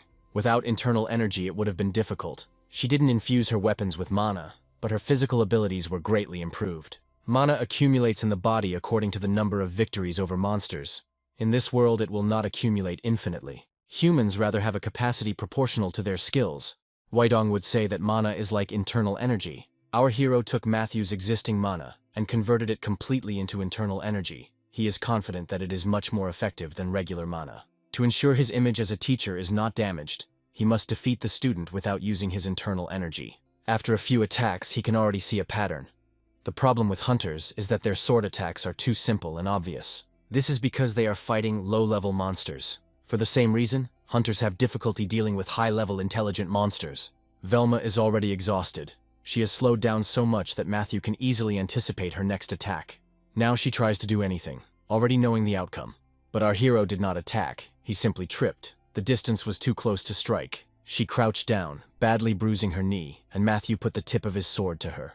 Velma had to accept defeat. She looks upset, but this student is very competitive. Finally, our hero told her that this was a great performance for the student council president, but her sword was too simple. Mana greatly enhances her physical abilities, especially strength, but she will become much stronger if she hones her sword skills and doesn't rely on mana all the time. Courtney is going to have a heart attack because if the channel gets bigger, she'll have to stay late all the time. A week after the interview was posted, things got really tiring. And the cause of the chaos was a video of a duel with the student council president. It became more difficult to calm the students down during classes. They began trying to get his autograph. True, while happily receiving them, the boys were later unhappy that their teacher didn't even bother with it. However, financially nothing has changed. Matthew will certainly not receive a penny for the video. He started going about his daily business, but completely forgot that the internet is a real jungle. People from all over the country left their comments, describing various emotions. Some admired that the teacher didn't use anything but a sword. Others didn't understand what all the fuss was about. An ordinary duel between hunters. Velma was also discussed. She won the martial arts competition twice in a row. However, no one knew Matthew before this. He looks as if he himself had just recently graduated. But our hero doesn't seem to be very happy about his growing popularity. And besides, if Velma was a promising hunter, then why was she never mentioned in the novel? Even after the main character's graduation, she never appeared. Teacher Edward interrupted his thoughts, asking how he felt about becoming a YouTube star. He brought a couple of glasses of coffee to treat his colleague and to exchange a few words before class. Teacher Edward Murphy distracted our hero from scrolling through the comments under the interview video. At first, Matthew enjoyed the popularity that had fallen on him. But now he feels some pressure. A colleague thinks that he has a wonderful character, but at the same time our hero is too passive. Although with such an appearance, he should have become a celebrity. It's good that Matthew is striving for a quiet life, but today, and in the coming days, it is unlikely to be that way. On his way to the teacher's room, Edward ran into the deputy headmaster, who asked him to send our hero to him. He didn't say what he wanted. Maybe he'll give me a raise. But in any case, I need to go. The deputy director is probably in his lab right now. Extra money was a good thing, so Matthew went to the meeting full of hope. But something was bothering our hero as he walked to the laboratory. Typically, bonuses are announced in front of other teachers at a meeting, rather than in person. Matthew felt a little uneasy about the excessive attention, but was most worried about the call to his deputy. This man is the strongest in the hunter school, one of the country's C-rank hunters, Benjamin Turner. Matthew knocked hesitantly on the door, and then looked inside to see the deputy sitting at the desk. He greeted his subordinate. This was their first meeting after the interview. This makes our hero feel even more pressure, since it wasn't him who was at the interview. Matthew declined a cup of coffee. He would have to leave soon to prepare for class, and so Ben decided to get straight to the point. He pointed to a bag standing next to the table and said that all the contents now belonged to our hero. Unfortunately, it wasn't money or gold. He was given a whole bag of letters, probably from fans. Matthew offered to read one out loud to the vice principal if he was curious. But Benjamin said that these are not from fans. Many were impressed by the video of the duel, and these are all letters from other schools, as well as from active hunters from fairly large guilds. The video was released for promotional purposes and to showcase school life, but Matthew attracted much more attention. For guilds, confronting a famous teacher will be more effective than any advertising. All 923 senders go to duels. Matthew didn't make any mistakes. It's just that all these people wanted to deprive him of his glory. Perhaps the fact that he didn't go to hunter school played a role. He didn't talk about it in interviews, but some of the teachers don't like him. It looks like one of them has been spreading information about Matthew. The problem is that the negative comments are getting out of hand. They write that the merits of the student council president are in question. Now the careers of Velma and her rivals are in doubt. They are suspected of rigged duels. As a teacher, Matthew has to stop everything, because if the interview had gone as planned, none of this would have happened. Benjamin announced the closure of the channel, which is a shame, because this idea was created so that parents could see their children's school life. And in the end, some of them were harmed. But Matthew is determined to clear up the doubts and shut the haters up. The deputy director wanted to know what exactly his subordinate intended to do. Surely among the haters there are those who sent a letter challenging to a duel. You need to choose only high-level and popular hunters. But Ben warned that among the senders there were many A-rank hunters who could easily be refused, since their ranks did not match his. However, our hero thinks that this is for the best. He will choose only representatives of A rank. If you defeat the strongest candidates, the weak ones will be eliminated on their own. It's a bit harsh, but that's the truth. After all, we need to be realistic. Matthew will not be able to cope with all the challenges, of which there are almost 1,000. And then the deputy director said something unexpected. He offered to spar with him. Matthew thought to himself that he didn't quite understand, but said out loud that the old man had gone crazy. After digesting what had happened for a bit, our hero realized that his thoughts and voice were mixed up. He told Benjamin that he didn't seem to quite understand him, but to himself he thought that the old man was crazy. But it's too late. The deputy director is not deaf and managed to hear everything. No matter what, Matthew is still right. How can a B rank fight a C rank? Benjamin understands why his subordinate thinks he is out of his mind. But watching his duel with Harry Young, the deputy was sure that our hero would lose. But he surprised him. Besides, Benjamin is sure that Matthew did not show his full potential, and judging by his behavior, our hero is confident enough to cope with A-rank hunters. But Matthew is only confident in confronting A-rank hunters. But starting from C-rank, everything is different. In fact, there are about 1,000 A-rank hunters in the country, so they can't be taken lightly. Harry's teacher claimed to be an A-rank hunter, but he wasn't one. Of course, thanks to the old man's lessons, Matthew became even stronger. And given the difference between hunters and martial artists, he is confident that he can handle A-rankers. However, C-ranks are different. There are only 10 of them in the country, and less than 100 worldwide. C-rank mages are considered tactical weapons, while hunters who use various abilities are called superhumans. Benjamin is one of the strongest C-rank representatives, and there is an episode in the novel where Bradley challenges the vice principal, and of course he loses to him, or rather, he was swatted like a fly. Of course, unlike the main character, who studied only skills related to internal energy, our hero learns martial arts directly from the master. Weidong told him that it was much better than consuming elixirs and spiritual plants. Benjamin asked Matthew to think about whether it would not be better to duel with him, rather than with the incomprehensible A-rank hunters. After the duel is over, The deputy will announce how good our hero is, then no one else will send requests for the fight, and they will be able to resolve this issue once and for all. Matthew won't have to defeat Benjamin, just one hit will do. But even one blow is an impossible condition. Our hero read during his lifetime that Benjamin's body is capable of repelling even an attack from the Aurora sword. The vice principal didn't expect Matthew to be so timid, but he had a trump card up his sleeve. If our hero successfully carries out one attack, the deputy will free him from the 3-week training that new teachers undergo during school holidays. Preparation involves interacting with other instructors, and Benjamin is certain that for someone who hasn't graduated from hunter school, such an event would be a thorn in the side. And the most important thing is that the salary will be accrued during this period, which means that he will receive 3 weeks of paid leave. But is it true that the deputy director will be able to exempt him from this, since the training is organized by the Hunters Association? There is an outstanding teacher program, in which the school administration selects 2 teachers each semester, who are exempt from professional development. In order for more people to see them, it is necessary to choose the best time for the duel. Next week there will be presidential elections, so the fight will take place in a month. But if Matthew comes at the appointed time and says that he refuses the duel, then he will be in big trouble. Our hero gave his word that everything would go as it should. In a month he would come to the duel. That's great. Benjamin will also keep his promise. Once they had reached a compromise, Matthew went to class.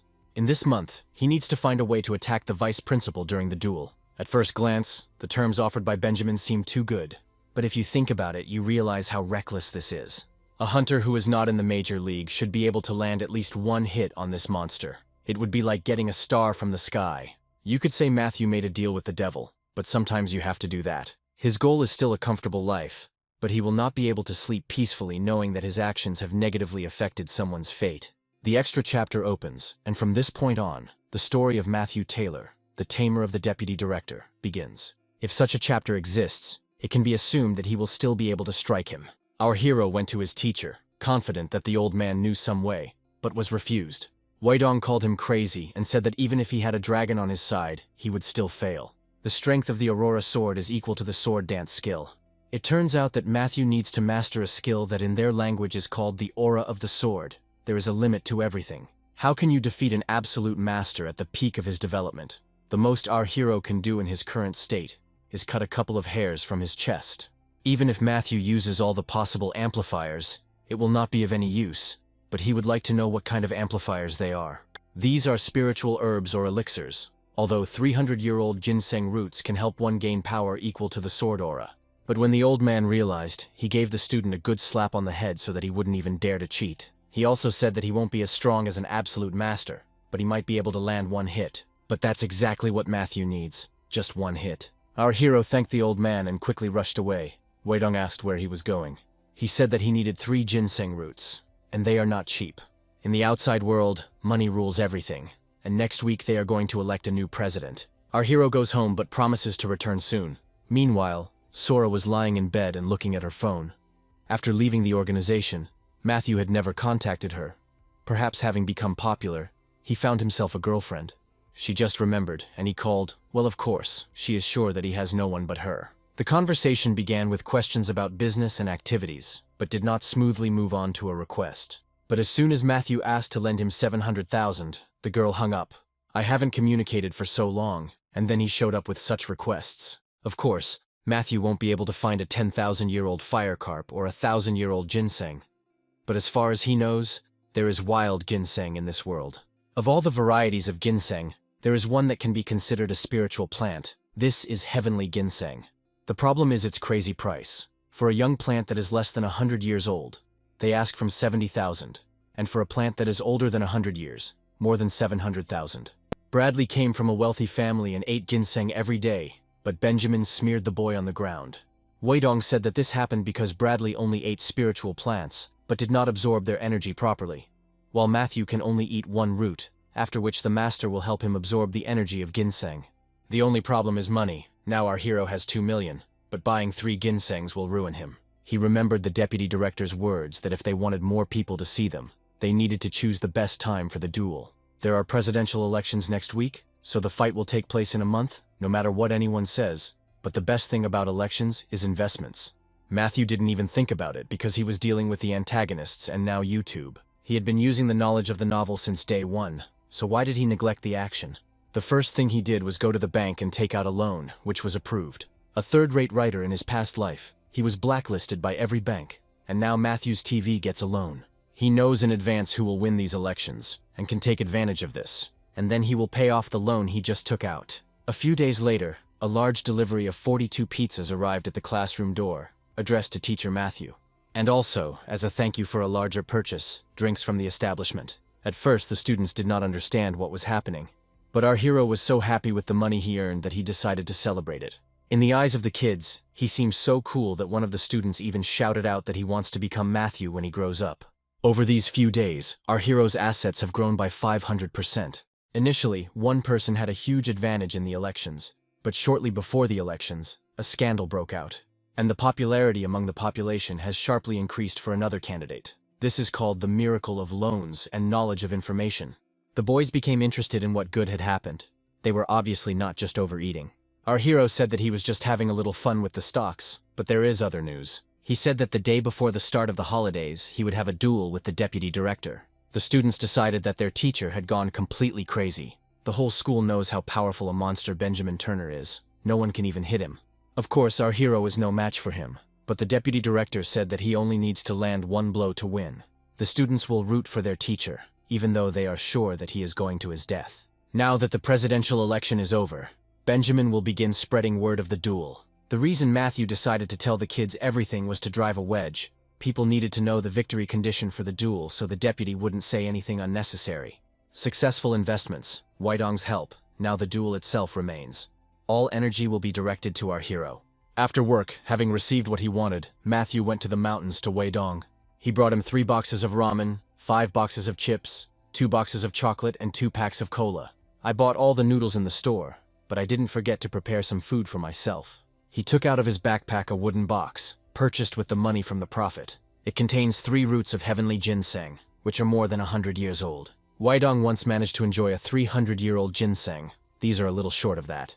But you can be sure that the seller did not deceive. Someone told Matthew not to rely on all sorts of elixirs and herbs, but he is glad that the old man appreciated it. The teacher told me to eat the plants faster and stand with my back to him.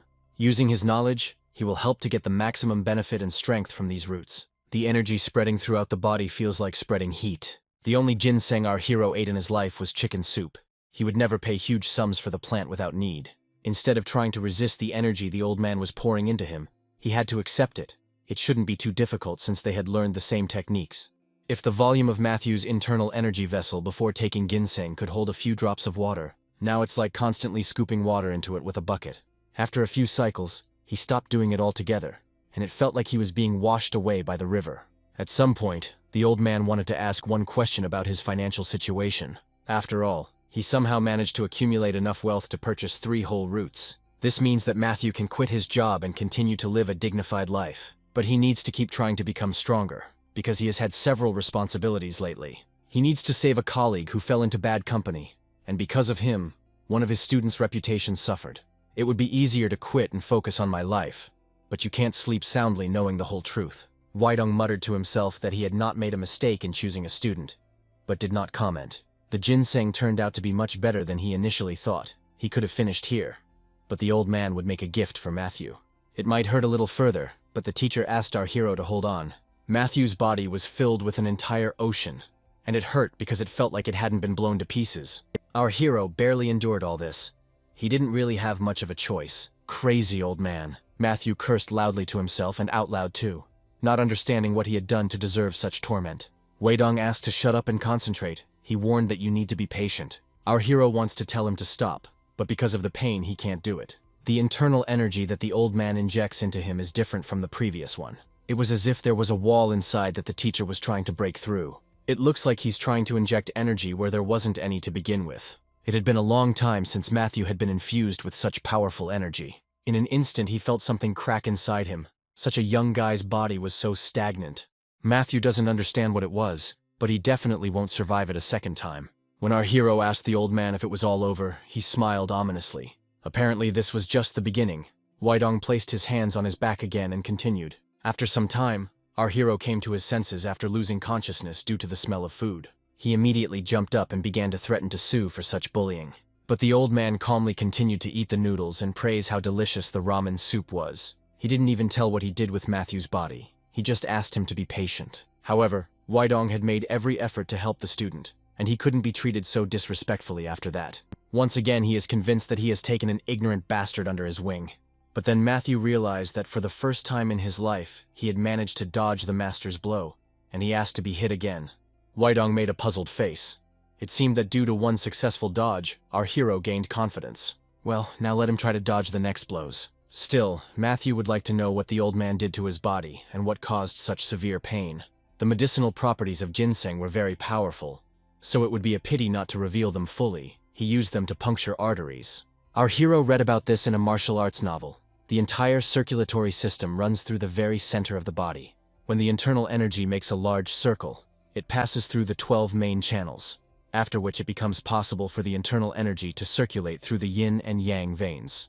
However, in most martial arts novels, arteries are very difficult to pierce. That's why he was able to react quickly to the blows. But this, of course, does not mean that Matthew became an absolute master. Now our hero is in the first class, then comes the highest class, and only then the absolute master. Weidong set a condition that for dodging Matthew would receive 2 hits. He did not achieve mastery just by eating ginseng roots. For this he only received a day of cultivation. It turned out that the roots are only useful for breaking through blood channels, and to overcome 2 stages, he would need at least 10,000-year-old ginseng, or the heart of a hornless dragon. Perhaps this could be obtained in his world, but in our city, Matthew, we will not be able to obtain such artifacts. It is up to our hero whether he can use the sword's aura in a duel. In order to win, he only needs to deliver 1 effective blow. This was the original goal of acquiring roots. Even though Matthew is the only one in his world who has martial arts, C-rank hunters are also monsters. During Weidong's time, there were many warriors who were at the absolute level. All the members of the major sects at that time were the strongest warriors. But now this is rare. We need to start training as soon as possible. Even if our hero loses, he only needs to land 1 blow. The old man believes that this is why Matthew will fail, because he is going to train knowing in advance that he will lose. The statement that 1 blow was enough to win would have angered Weidong if he had been in his place. Our hero didn't think about it, but if you think about it, it really makes him angry. The vice principal didn't say Matthew lacked self-respect. He would only acknowledge it if he hit him once. It's not about winning or losing. Our hero has accepted the standards set by his deputy as his limits. Matthew admitted that he had been thinking incorrectly, and now he wanted to attack him not just once, but all 5 times. Weidong said that 5 hits equal 50 points. He asked to follow him to show him something that would give him 100 points. This is not his martial art, so he did not talk about it before. On his way, the old man met a lot of people, but he could only call 2 of them friends. Now he will share something that only his friend knew. He did not share anything with him. It's just that they fought against each other so many times that Weidong learned his martial arts. Stealing someone else's martial arts is a grave sin. But since Matthew is the only one who knows martial arts in the outside world, it doesn't matter. This friend was weaker than Weidong, but he was 1 level stronger than our hero. And so they began training. The old man asked to use this knowledge to beat up his opponent. A week later, Sora called Matthew and asked to meet, although she herself hung up on them during their previous conversation. She wouldn't have done it if she knew he was going to make money on stocks, but now she wanted to meet about drugs. Sora recently received information that they were primarily traded in China, but were recently caught trying to enter overseas markets. She doesn't think it's their fault, but she feels it's necessary to warn them. And also about the duel with Benjamin, Matthew decided that the rumors started from his announcement in class. But this information is posted on the school board. She showed him the announcement about the selection of outstanding teachers of the first term. The decision to select outstanding teachers will be made after dialogue with the deputy director. Benefits are provided depending on ranks. You can apply in the deputy's office. The deadline for submission is before the start of the holidays. Matthew Taylor's name is already on the list of active candidates, and it feels like Benjamin still thinks our hero will refuse. Sora also added that there is real chaos at school. In the morning, a student came to her with a bruised face, but he did not say who did it. This student keeps claiming that he fell down the stairs. The other kids don't say anything either, and this makes her angry. She found out who did it. The worst student in high school, Bradley Anderson. Matthew spat out all his coffee on Sora out of surprise, since we are talking about the main character of the novel. The girl even suggested that Bradley had beaten up her friend. Otherwise, how else could such a reaction be explained? This bastard's father is the president of an advanced technology company, and his grandfather is the chairman of the board of directors of this company. He uses his connections to fool his classmates and teachers, and behaves disgustingly in class. Before the events of the original novel began 2 years ago, Bradley was in real trouble. According to the plot, teacher Sora hates the main character of the story until his very last day of work at the school. It is already difficult to convince her that with age everything will change. She is sure that people do not change, but people's souls change. 2 years later, Bradley will be a selfish, smug bastard, but he will be able to atone for his past. Sora is overcome with emotion at the thought of this bully going to high school. Hearing his name, our hero begins to remember that he himself is a time traveler. The girl waits for the school holidays just so she doesn't have to see Bradley's face. And if Matthew loses, he will have to go to advanced training. But the deputy director promised to relieve him of this duty if he could make him an outstanding teacher. It would be foolish to agree to a duel just to get out of the courses. Sora doesn't believe that Matthew will be able to land even one hit since Benjamin is in the top 10. Our hero actually agreed to risk his life for the sake of a vacation. Everyone has their own priorities. Besides, the battle hasn't even started yet, and Sora is already rubbing salt into the wound. She came as close as possible to our hero and looked suspiciously into his eyes. He has changed too much. In the past, he would have probably refused such an idea. It seems that people really can change. They say that morning will come even if you wring a rooster's neck. Time flew by unnoticed, and here comes the day before school holidays. The spectator area was crowded with people, including both teachers and students. Sora also came to see. She thinks that Matthew has become too self-confident, although he has nothing to hope for. Some people think that this teacher doesn't even really know his subject, and yet he went against his deputy. Even the students who treat him well hope that Benjamin will take pity on him and not destroy Matthew in front of everyone. Most likely they don't speak loudly, but our hero hears everything. Most likely due to the body upgrade, his senses have become more acute. The student did not go to the bench, under the pretext that he wanted to pay for the pizza. But in reality, he just wanted to watch the fight from the front row. The deputy posted information about the duel on the notice board, which was only accessible to teachers. The students were not supposed to know about the place and time of the fight. Most likely, the teachers who don't like him spread this information. There are so many people in the room that he doesn't want to embarrass himself in front of them all. The student said that teachers gossip about Matthew behind their backs and criticize him for doing it to get the title of best teacher. However, not the entire team treats our hero badly. The general education teachers don't care whether he graduated from a hunting school. They unfurled a whole poster in his support and shouted that after the fight they should have a corporate party. And also some of the students who study with him actively root for their mentor. Matthew is glad that at least someone is on his side. Our hero entered the battlefield. His opponent did the same. The other, larger part of the hall enthusiastically shouted the name of the deputy director. He smugly said that he did not expect such a large number of spectators, although he himself advertised the duel. But Matthew has been training hard for the past month and has no intention of running away. Benjamin gave his opponent a head start and allowed him to attack first. But to avoid losing face, he had to give it his all from the start. Usually high-ranked ones give up the first attack to weaker opponents, but this is an unwritten rule. Therefore, our hero was worried that the deputy would attack first. The referee came out to announce the rules before the start. Mr. Matthew attacks the deputy director once. If the attack is effective, he is immediately awarded victory. The judge then asked if everyone agreed with the terms. Our hero agreed, and asked him to leave the battlefield immediately after the duel began. The judge is a little puzzled, since he is an A-rank hunter, but Benjamin asked to fulfill this condition. Afterwards, the start of the duel was announced to determine the title of outstanding teacher for the first semester. Matthew jumped back to get into position to prepare for the first attack. The whistle blew, announcing the start of the match. Benjamin didn't move from his place, only watching what the enemy would do. After training in the mountains, Weidong gave his student a gift, a sword that one of his friends had given him. Once Matthew has mastered the art of swordsmanship properly, he should have at least some kind of weapon. Our hero has drawn it from its sheath, and he has only one chance to strike Benjamin. This is an outstanding Auror sword that can only be used by hunters who have reached A rank. The audience is amazed, because officially Matthew is a representative of the B rank. Of course, everyone present will be surprised, even those who don't like Matt, although they try not to show their emotions.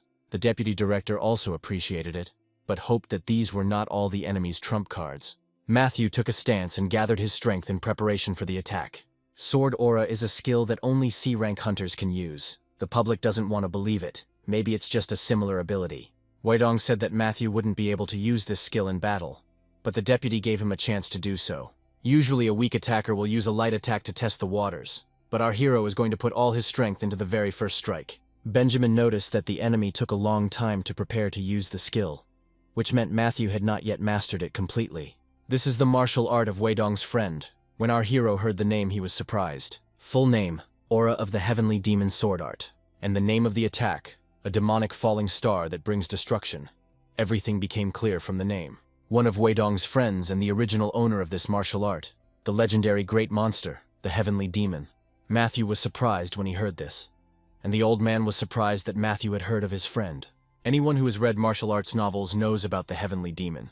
The absolute center of what is called demonism, the great axis that crosses the world of Wei Dong, divided into factions. Even in the novel written by our hero, the readers have discussed the Heavenly Demon a lot. Decadent appearance and brute strength.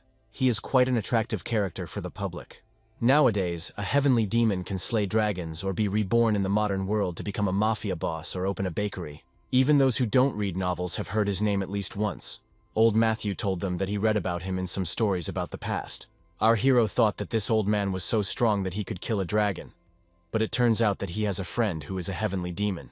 Matthew wondered what kind of great man the second friend was, but it turned out to be a drunk named Leo, who constantly spoke about the highest limit and organized the Udon or Wudang sect. A sword that is well imbued with power continues to grow in power.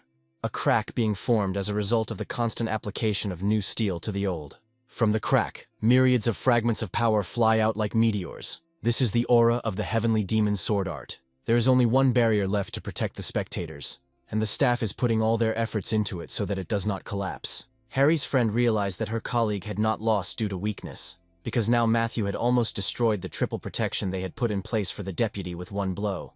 The judge, seeing what was happening, realized that if he had remained on the battlefield, he would have already died. Nobody knows exactly what our hero used, but he was definitely given the wrong rank. Matthew had spent all the energy his sword could muster, and it wouldn't be possible to do it twice. But as the teacher said, instant destructive power is the best, and it is enough to destroy most high-level monsters. Except for this monster, of course, but it can be defended with one effective blow. Benjamin found himself in a difficult situation. He agreed on the terms that the enemy had to strike one blow to win. Watching Matthew's first fight from afar, the deputy director knew that he was an unusual B-rank hunter, but he didn't expect such a powerful attack to fall on him. And he also hadn't experienced the feeling of a bleeding body for a long time. Wei Dong said that the reaction would be violent, and he would exceed all expectations.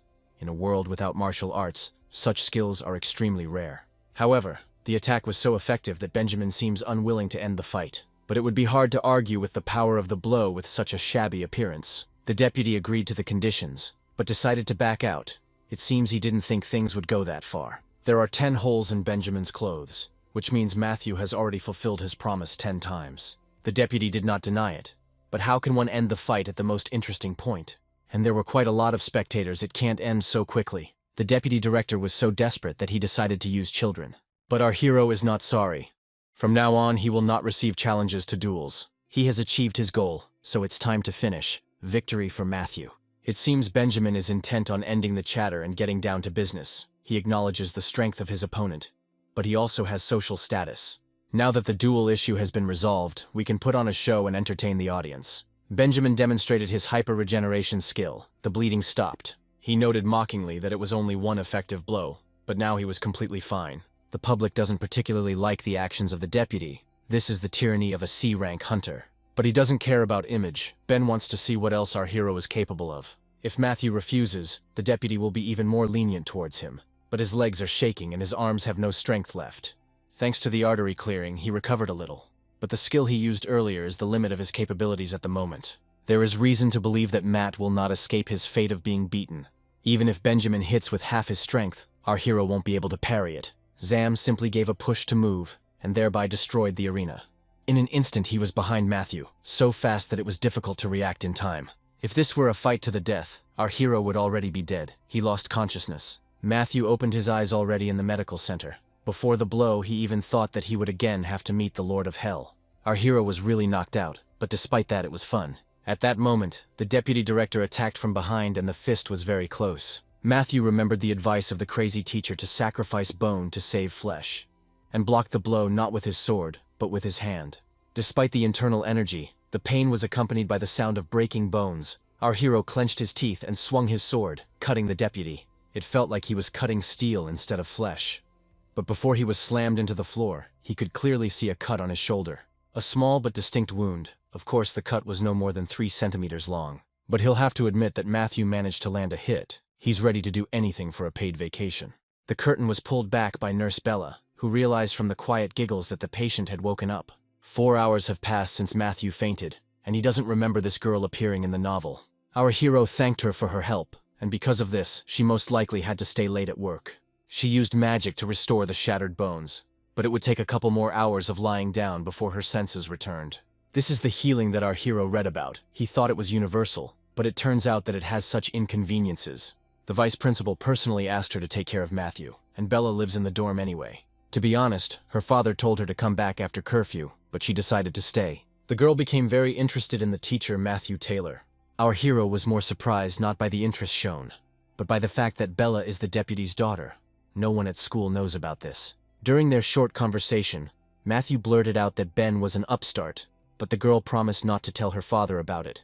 She was interested in Matthew even before this duel. He seemed really cool, but she didn't think that he would be able to fight the deputy. Our hero joked that the deputy director won only because he lost consciousness. Bella doesn't think Matthew lost. The attack he showed was amazing, and many would agree with that. She turned out to be much kinder than our hero thought, and the girl also brought gifts from the students.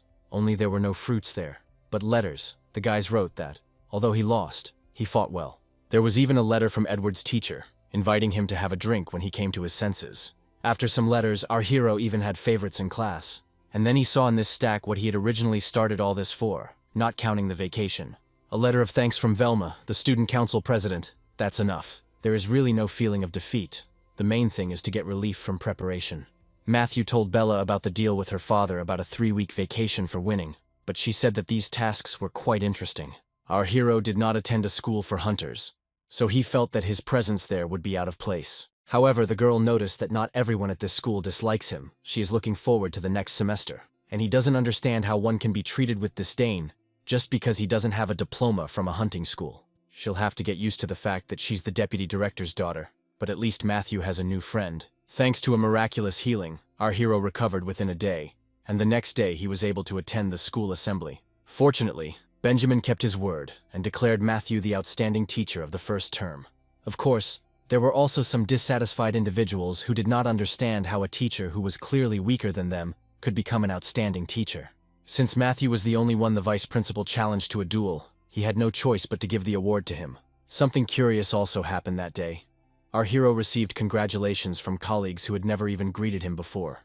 They began to speak to him with respect, although it was a normal greeting. When Matthew started a duel with the deputy director, he didn't think that everything would change so dramatically. After the assembly, everyone returned to class, the teachers gave their speeches, and the holidays began.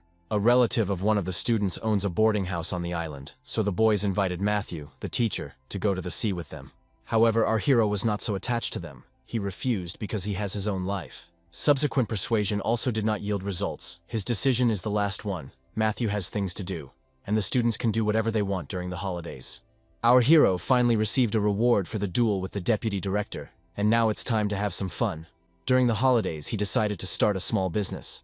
Investing in stocks before the elections turned out to be quite successful, so he decided to earn some extra money during the holidays.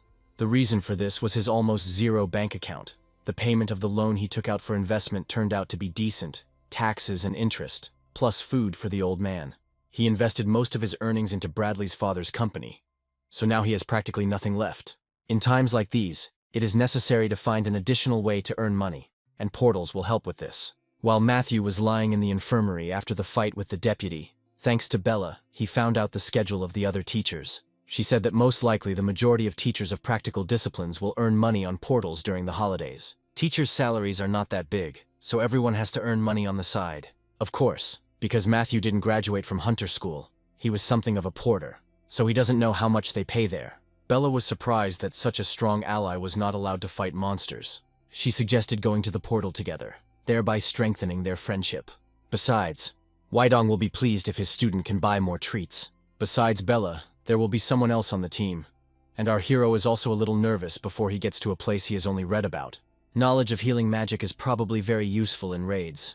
Perhaps the team will also have a smart tank, which is very necessary to cover the mage. Matthew thought it would be great to have an older friend, a tank hunter, but I didn't expect at all that a girl named Layla would go with them, although she is Benjamin's best student. Layla noticed that Bella did not hide her relationship with the deputy director from her new friend.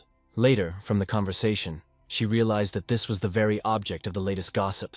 Layla asked where their newcomer had left all his things. They needed to be thrown into the car, but our hero showed her a sword and said that he had nothing else besides this weapon. She pestered Bella. Was her friend sure that everything would be okay, since Matt didn't even take a shield? Our hero hears everything, but he remains silent. In fact, he expected to see a healthy, muscular man. By the way, in life, Caleb read about her. An A-rank hunter, a real monster, and later a wrestling instructor at Hunter High School. As Benjamin's student, she was the only one who could beat up Bradley during school hours. The scene where Bradley finally wins over Layla and she falls in love with him was very powerful. Matthew and Bella are B rank, and Layla is A rank, and they will try not to go above C rank portals during the holidays for safety's sake. There are 5 levels of portals, starting from the highest C and ending with the lowest D. Depending on the rank, the earnings differ significantly. Matthew thought that they would go to the B rank portals, but Layla was categorically against it, since according to the rules, there should be 4 of them. Besides, their equipment is not suitable at all. Now they will go to the C and D rank portals, and they will go to the B rank portals when they appear for 3 people. Our hero was upset, because this meant that he would not earn the money he had expected. Layla thinks Matthew is arrogant. She is sure that this upstart does not respect her teacher. A B rank without equipment and with a profit motive. It is precisely because of such a hunter that problems may arise. You will have to be careful. Layla decided to teach Matthew a lesson. If money was so important to him, let him clear the D rank portal, designed for 4 people, alone.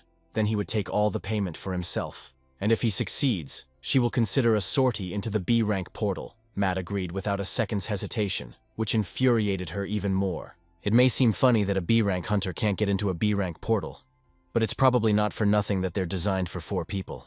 Layla showed her ID to the security guards and was granted access to the portal. She said that their teammate, a B rank hunter, would go in first, and the girls would follow him.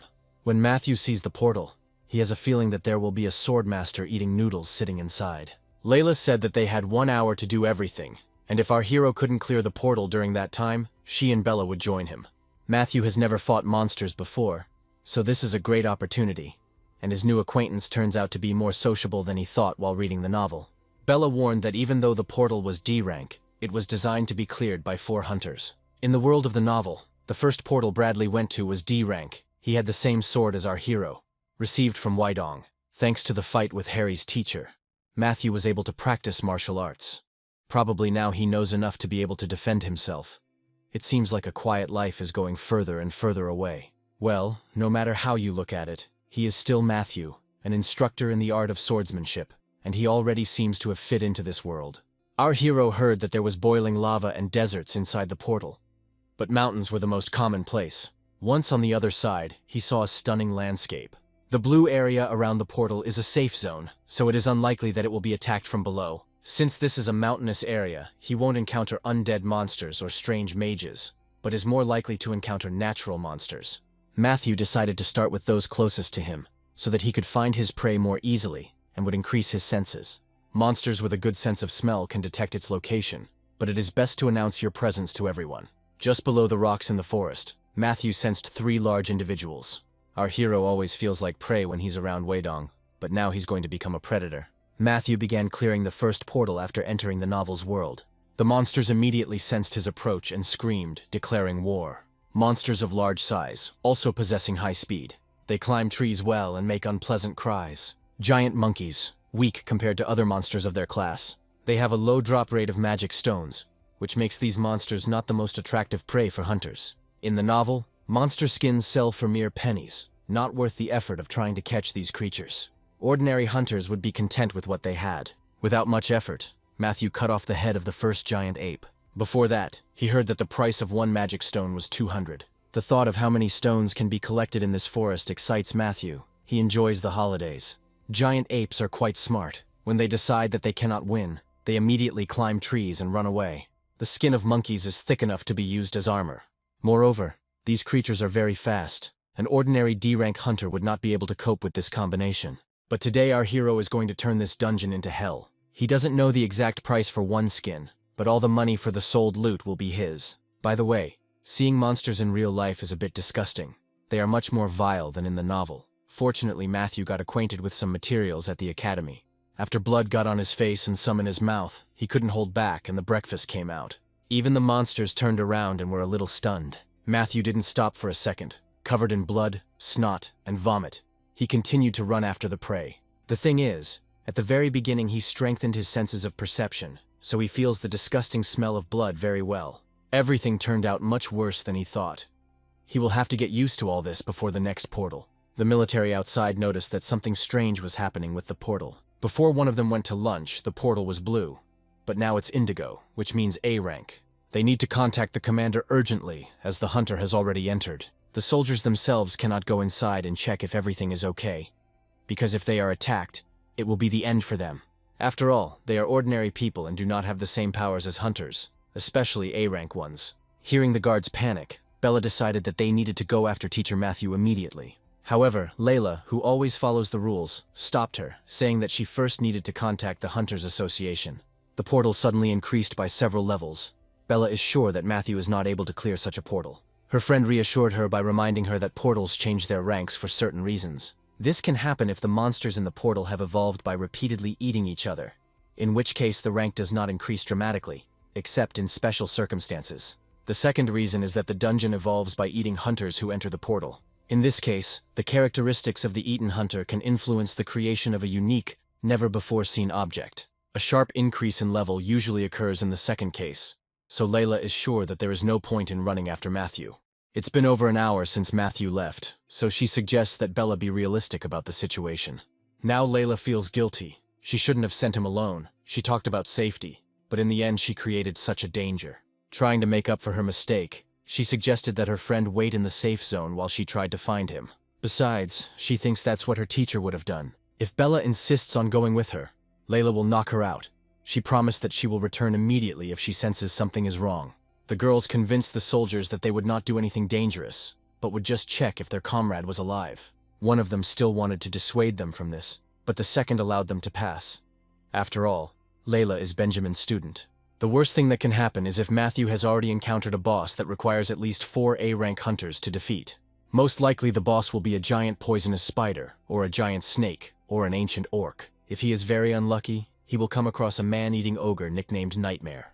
Bella hopes that Matthew is alive and hunting small monsters, which is actually true, and they are worried in vain, although our hero has gone too far. He can't understand why he killed about 50 monsters, but there was no sign of the boss. The portal turns the sky yellow and disappears after 12 hours when all monsters are defeated, which is commonly referred to as a clear harbinger.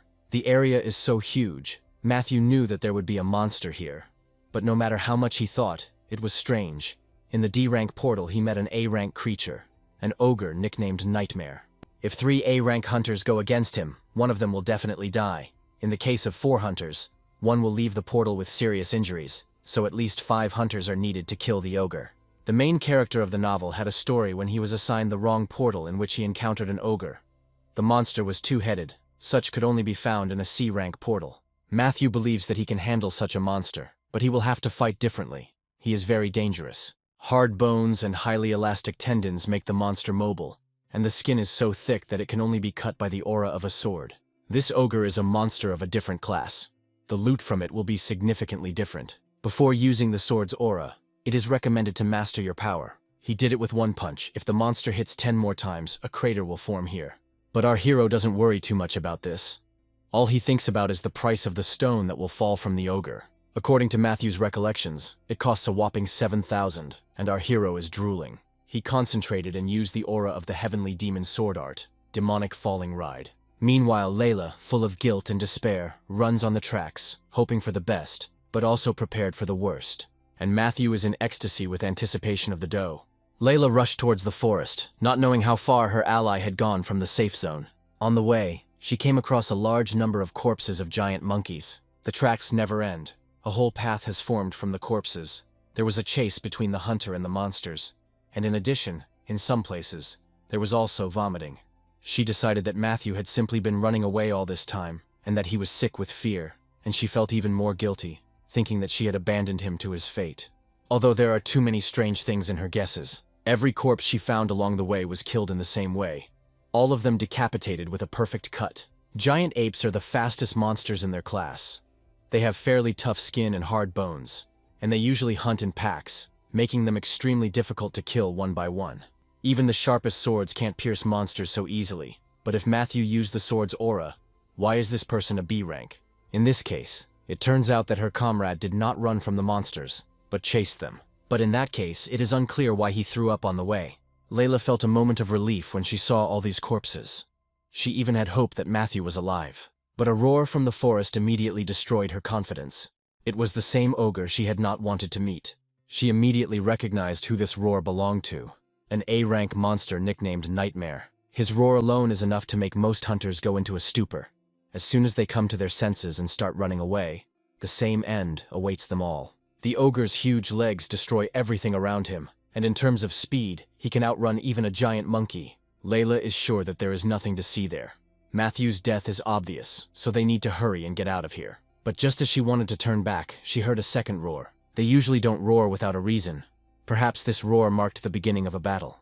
In that case, Matthew was most likely still alive. She turned again and ran forward. But the situation has not changed. To catch a nightmare, at least 5 A-rank hunters are required.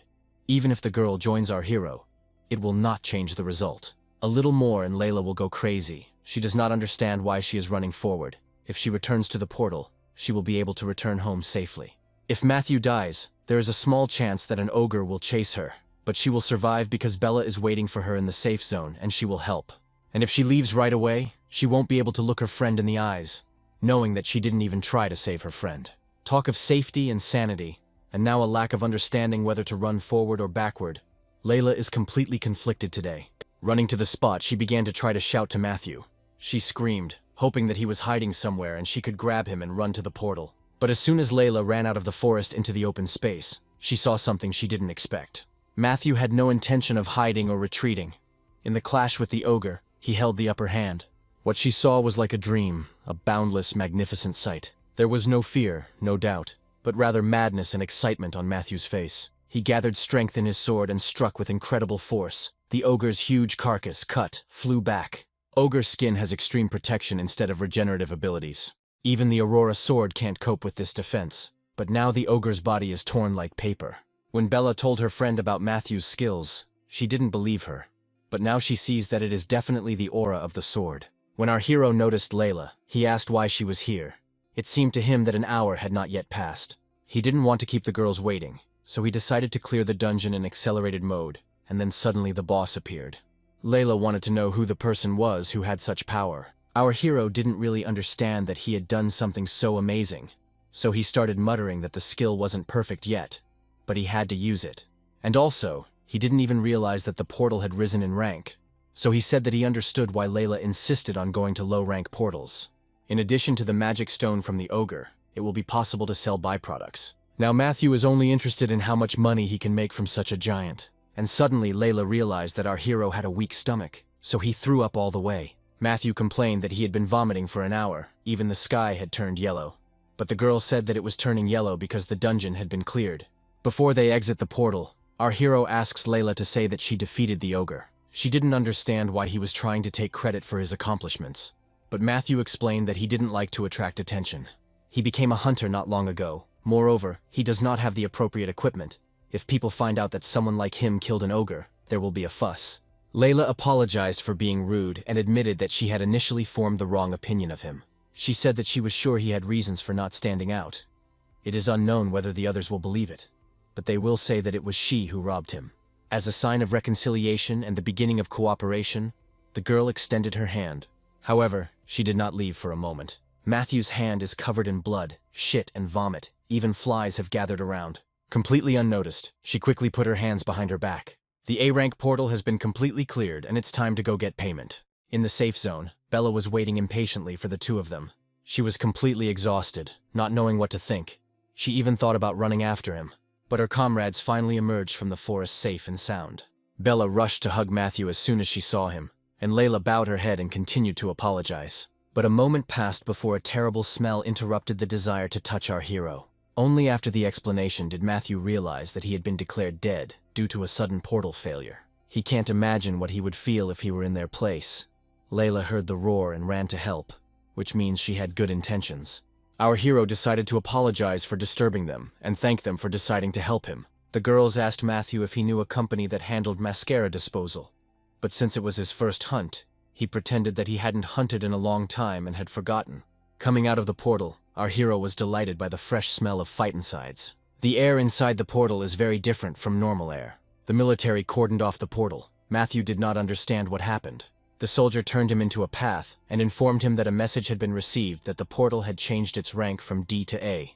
Their squad arrived from a nearby base upon request for support from the Hunter Command. It seems they gathered here because they decided that all 3 hunters died in the mutated portal. Our hero reported that everyone was safe and the portals were cleared, which surprised the soldier. Following Matthew, a huge nightmare face appeared. The military immediately received orders to prepare their weapons. But Layla's head popped out behind him and she told the fighters that everything was okay. The military is puzzled by what is happening, not understanding how 3 people were able to cope with him. The girls pulled out the ogre's body piece by piece. Matthew went back to finish cutting what wouldn't fit. The soldiers had only seen something like this during training. They didn't think they would see it in real life. Everyone knows that it takes at least 5 people to catch such a monster. But they decided that Benjamin's student was on a completely different level. Since our hero came out first, everyone initially thought that he had defeated him. But then it turned out that he was just a smug, handsome man with a stupid expression on his face. The military does not believe that the swordsman could have left such wounds with a sword, but he certainly helped. Matthew is pleased that everyone fell for the fact that it was Layla who left those wounds. But if it weren't for the Heavenly Demon sword technique, he would have had a pretty tough time. The company called them and said that they knew Layla well. The main thing was that they paid well. The employee has many questions. It is the first time he sees a giant monkey in such good condition, and an ogre that has turned into a rag. The girl said that the hunt was successful and everything turned out so well. And when the employee named the prices for the monkeys, Matthew almost fell over with delight. Then came the assessment of the ogre. The bones were fine, but the skin was too damaged. With all this, he named a huge sum, without taking into account the magic stone. Layla decided to consult with Matthew whether this amount was okay with him, and he cried with joy. But let the employee name the price if you add the cost of the magic stone. Our hero could not contain his joy, despite all his love for money, which seemed very strange to those around them, because they were sure that Layla did everything. A huge amount for just one dungeon. It's just a jackpot. If it weren't for Bradley, the teacher would have dropped everything and become a hunter, taking into account the tax breaks for the teachers of the School of Hunters. The calculation was completed in an instant. Most likely, the people whose plans were thwarted by the portal mutation were given 10% of the profits. Matthew is not such a greedy miser. He transferred part of the money to Bella and Layla's account. Besides, he made them worry. Let this money be a thank you for going into the portal despite the danger. Besides, they still have to work together. The holidays won't end for a long time. They can continue. Our hero apologized once again and promised that he would count on their support in the future. Layla froze in place without saying a word. And yet, it seems she is starting to fall in love with our hero. Even after they had already left that place, the girl periodically remained in the clouds. Bella noticed that her friend was acting strange. Even when she came to their house, she didn't say a word and looked like she had no appetite. But she has nothing to say. All she did today was drag a carcass and be a driver, and earned a decent amount without doing anything. She even feels embarrassed, and she is thinking about returning the money. But for an A-rank hunter, this is a small amount. It can't be the reason for such depression. Layla still remembers the terrifying swing of the blade that crushed the ogre in one blow. It was a technique that no hunter had ever shown. She told Bella that her growth had stopped once she reached A rank, and Matthew could be her key to power. Benjamin heard her words and said that it was an accurate observation. He had already heard about their joint hunt and the portal mutation, since she is his student. He understands perfectly well that she would not have had enough strength to cope with the ogre alone. If we consider the possible options, then most likely it was Matthew's teacher who dealt Benjamin an effective blow. Layla did not hide the truth, saying that everything was really like that, and also said that teacher Matthew himself does not want everyone to know about his power. Before this, Benjamin told his students that there was a vacancy at the school for a teacher to teach spearmanship. She had previously refused, but now she has decided to get a job at the school. Besides, her contract with the guild is expiring, and she will have to resolve the employment issue in the near future anyway. Starting next semester, Layla will come to the school as a spear training instructor. At the same time, Matthew went to the teacher to tell the news of the victory. He told how he cut the deputy director's left hand. He clearly saw it before losing consciousness. There was blood everywhere. But our hero was a little offended that Weidong seemed to be more interested in food than in his achievements. Although, if you look at his cheeks sticking out at the sides, you can see a smile. The old man laughed at the fact that the deputy director used a strong technique against some fool. It seemed he really didn't want to lose. Matthew thought he had scored a full 110 points, but Weidong only gave him 90. In any case, only thanks to the help of the teacher, our hero managed to successfully overcome the crisis. Grandfather accepts gratitude only in the form of food, such as a serving of stewed pork. Actually, Matthew was going to give this to the teacher before the trip with the vice principal. It's a gift he prepared for him. Instead of food, he gave him books. These are textbooks that are used in learning the language used in the outside world. One of the books is unusually large and heavy. Matthew gave the old man a laptop. All he had to do was learn how to use it. There are a lot of movies downloaded to the hard drive to pass the time, as well as music videos. Weidong comes from the Middle Ages, so at first he was afraid that there was a person sealed in the book. But Matthew explained that this was just a recording of the image, and the girl would not see it even if you waved your hand in front of her face. Now she is the most popular idol among the people. Interpreting in the language of her grandfather, we can say that she is like a dancer. Weidong has been spending time alone for a very long time, although he is now used to it. But there is no one in Matthew's world who could get used to this. In the past, there was undoubtedly a desperate struggle with loneliness. But when the old man calmed down and looked at the video, his reaction was a little unexpected. He was saddened that even a famous dancer could not afford a decent outfit. It was a joke. Just seeing the mysterious book and sesame noodles was enough. Aside from the portals appearing out of control and everything being in chaos, the outside world has really developed amazingly. But today our hero needs to teach the old man how to use a laptop, because he has some work to do starting tomorrow. He won't rest. Weidong himself said that the best training is a real battle. His student will go kill monsters. They both sat down to figure out what a mouse is, what buttons are. Matthew continued to tell his story, and the old man listened attentively. The next day our hero met with his partners. Everyone has already had breakfast and is ready for a productive day. Layla suggested that we go together in her car today. In the back seat, Matthew saw something that hadn't been there before. A modular spear that Layla was going to use a little from today. This is very unexpected, since according to the plot of the novel she never used this type of weapon. Her main technique is hand-to-hand combat. Bella said that the position of spear teacher at the school had become vacant, and Layla was going to submit her application for the position. If we are talking about the spear technique, then it seems that they are referring to the place of Harry's teacher, who left after being defeated by our hero. Due to Matthew's actions, the plot has changed, and now Layla will not become a hand-to-hand combat teacher. But he doesn't understand where he made a mistake. He didn't even particularly recommend the spear. Casually, Matthew decided to ask Layla why she made such a choice, but the girl did not comment on her decision in any way. She just thought that school life would be good, and during the holidays she could relax and receive a salary. This certainly can't be her motivation, since one visit to the portal brings in so much money. In any case, Matthew will try to stop her. He is not some minor character. If Layla's character changes, it will be a disaster. He asked if it would be difficult for her if it was not her specialty, since handling a spear looked difficult. Hunters who originally used a spear will of course have an advantage, but the spear fighting taught in school is not that difficult. However, from further conversation, Matthew heard that she was only getting a job as a temporary teacher. If teaching doesn't suit her, she'll take the exam again and move on to hand-to-hand combat. Then maybe it's not so bad, and when the main plot comes around, Layla will return to the role written in the script. The portal scheduled for today is where the undead monsters come out from. When they arrive, it will already be lunchtime. Maybe we can eat first. It turned out that the girls had brought lunch with them, and Matthew hadn't prepared anything. He decided to give them a little hint to share, but it turned out that caring Bella had prepared food for him too. Our hero did not expect at all that someone outside would prepare dinner for him. During his school years, when he went on excursions, he was grateful even for the small amount of money that his parents left on the table. He couldn't even dream of lunch. He told his partners about his surprise. He thought they had prepared food only for themselves, although Layla was suspiciously silent. Bella said that they couldn't do that. Do they really have such a cruel reputation? For Matthew, it's a touching moment. According to the map, there is some park nearby, and there is a blanket in the car. They will have a picnic before work. Having arrived at the place, the girls laid out a lot of delicious-looking food. But when Matthew took a bite of the onigiri, he didn't know where to go or how to react. There was a lot of salt added to this rice. A lot. Layla already knows about her friend's culinary skills, so she pretends to be full. Having somehow finished lunch, they arrived at the portal. The portal with the undead is red. Layla is hungry, and Matthew is dying of thirst after eating salt. Not the best condition, but they did a good job of cleaning it up. Throughout the entire battle, our hero thought only about how much food he would buy as soon as the opportunity presented itself. After that, Matthew, with Layla and Bella, spent several days in the portals without rest. They have conquered some of the famous portals in the country. So, besides food, they worked well together in many ways. At an unexpected time, Layla's phone rang. Her uncle called her. It seems something happened and she should come. From the conversation, the partners heard that she was needed for a whole week.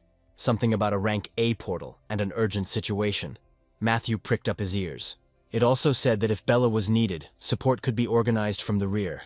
He also heard about the need to find out another person's schedule. Deciding that this was the turning point of his second life, he approached and showed with his whole appearance that he was ready for anything. Layla told her uncle that she would contact him as soon as they agreed on a schedule and said goodbye. She doesn't mind taking Matthew and Bella with her, but that's not the problem. Distance and time are quite a serious issue. Layla's uncle is the head of the Hwarang Guild, which is located on the other side of the country. Quite a few wounded people came out of the A-rank portal, and they say that the guild lost a lot of fighters. He asks to come at least for a week and help. He says that he will not only pay for air tickets, but will also provide housing and transportation. Matthew is ready even if there is no support, and Bella asked to leave all the cooking and magic to her. Ignoring Bella's desire to eat, Layla promised to treat them to a tasty meal upon arrival. We can have a good rest for a day and leave for the Hwarang Guild the day after tomorrow. By the way, his students also said that they would go to the same places, although they were not going to have fun, but they would not be hunting all day either. If the schedule matches, it would be nice to meet this swordsman. It was time to pack his suitcase. Matthew threw in his clothes and shampoo. By the way, it is unlikely that you will be able to get off the plane with a sword. According to Matthew's recollections, he had never landed with a weapon before. Sora called him. How lucky, I might as well ask about this at the same time. This is permissible if you show a hunter's license, and only as luggage, which is why she called. I wanted to remind you that his license is expiring soon, so it's best to hurry up and renew it. Our hero has less than a month left for this. If he doesn't extend it, he won't be able to teach classes next semester. A few days ago, she received a message from the antagonists. It was a planned contact, but they mentioned Matthew. That's how she found out. It's strange that they mentioned his name, since he had severed all ties with this organization.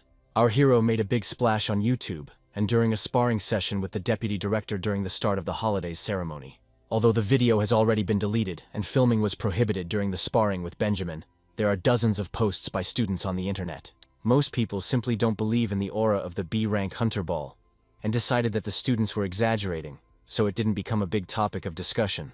However, Matthew's abilities have been appreciated to some extent. The organization is currently short-handed, so they are showing interest in him again. They even suggested that Sora pretend to date Matthew, thereby bringing him back into the ranks of the antagonists. The management insisted, but she managed to come up with a suitable excuse and somehow get out of it. So most likely, from now on, they will no longer talk to her about our hero. Matthew's words made him even more anxious, and he wanted to know what excuse she had come up with. She started saying all sorts of perverted things, like Matthew had brought something like a whip and asked her to hit him with it. He wanted to smell her feet, tried to secretly steal her socks, and generally described him as crazy. But when the antagonists heard this, they didn't ask any more questions. Sora is the best friend. The next morning, with a clear conscience, Matthew headed to the other end of the country on a mission. Because of the holiday season, there were a lot of people around. They say that the wounded hunters will return soon. So if you wait a little, they too will be able to rest. But first you need to go to the Hwarang Guild. Layla's cousin Charlie promised that she would meet her. They heard her call out to them, drawing their attention to herself. Layla's cousin is a hunter of the Hwarang Guild. She has a C rank, one lower than Matthew. It's true that she ran to greet Bella first, not her sister. Layla interrupted their joyful squeals and introduced Charlie to Matthew's teacher. The first thing that interested her was whether our hero really was a teacher. Because of his handsome appearance, she thought he was a celebrity. Charlie asked them to follow her. She would tell them the details of the mission on the way. On the way to the Hwarang Guild, it was possible to learn more about the circumstances. Last week, 3 ogres appeared in the 10-person Class A portal where the guild's main forces were sent en masse, and with great difficulty they managed to complete the quest. But one person died. The vice leader of the guild and all members of the team were seriously injured. One of the guild members was so shocked by the death of his comrade that he decided to resign. In a world where magic exists, if you are not dead, then treatment is possible. But mental trauma cannot be cured by magic. It looks like the situation is very bad, and will be much more tense than Matthew thought. They drove up to a multi-story building. The guild base is located from the 7th to the 10th floor. The head of the guild, Leon, and accordingly Layla's uncle, personally went out onto the street to greet the guests. There is no need to ask questions about how he is doing. If everything was fine, they would not have seen each other. He seems to be on good terms with Bella too, and Benjamin asked me to convey that he regrets that he couldn't come in person. Afterwards, he met our hero, who was as radiant as his daughter. They went inside to discuss some details. Everyone had already heard the story itself. Their guild usually forms squads larger than necessary, because the safety of the guild members is paramount. There is currently a serious shortage of people, so only 5 will be able to join them, although the target is a 7-person B-rank portal. The guild leader asked Matthew what he thought, and he replied that 5 people seemed like a lot. He whispered to Layla that the 3 of them would be enough, and if they were all B-rank, then they could do without additional support. First of all, if there are too many people, the profit also decreases. Leon was surprised by Matthew's confidence. He also heard that before working as a teacher, he was a member of some guild. Matthew said that he was a member of the Chase Guild, which is a fairly well-known guild. However, the B-rank hunters from the Hwarang Guild are distinguished by their coordination. If such a portal requires at least 7 hunters, then there is a reason for it. Moreover, his daughter, niece, and niece's friend are participating in this operation. It's unpleasant to even talk about reducing the number of people. Layla and Bella certainly know how strong Matthew is, but they didn't think about how it would look in the eyes of their uncle. This needs to be stopped immediately, otherwise something terrible will start. Leon greeted our hero with a smile, since his daughter brought him, but he turned out to be a cheeky boy. Guildmaster Hwaran offered to go out and teach the young man a lesson. Layla intervened in the argument and tried to cool her uncle's ardor. But it's not just a matter of personal hostility, but the safety of new guild members. And if he brings someone, let him bring normal people, not jokers like these. Our hero drew his sword Aurora and demonstrated the sword's aura. When Matthew first used the sword's aura in a sparring match with Benjamin, he still had no control over the power. And now he is very accustomed to these sensations, passing through the ranking portals. They say correctly that practice is the best training. Leon is confused. He thought that the person sitting in front of him was a B-rank hunter. Our hero apologized for seeming frivolous. Everything he said was not a joke. Everything was said for safety reasons, since before this the 3 of them had worked harmoniously together. The portals keep appearing. There's not even 1 hunter left due to the many wounded. If Matthew has such abilities, then the team can be reduced. Bella asked Leon to trust our hero, because he even won the duel with her father. Although she exaggerated a little, rumors about this had reached the head of the Hwaran Guild. Layla also had the same reaction at first. Perhaps it was worth telling about it in advance. Leon wondered why Matthew, with such abilities, was only at rank B.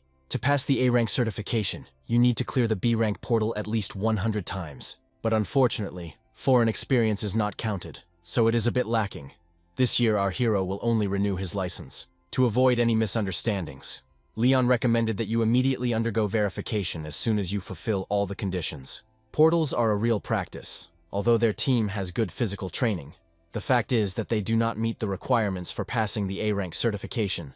This probably means that they lack experience compared to their fighting power. Leon will assign 2 hunters to them, who are well-versed in the area and specialize in support. As expected, the leader of a large guild is different.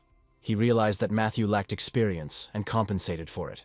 Although our hero said that the 3 of them worked in a coordinated manner, in reality there was no special arrangement. When Bella cast the enhancing magic, the others simply cut everyone in a row.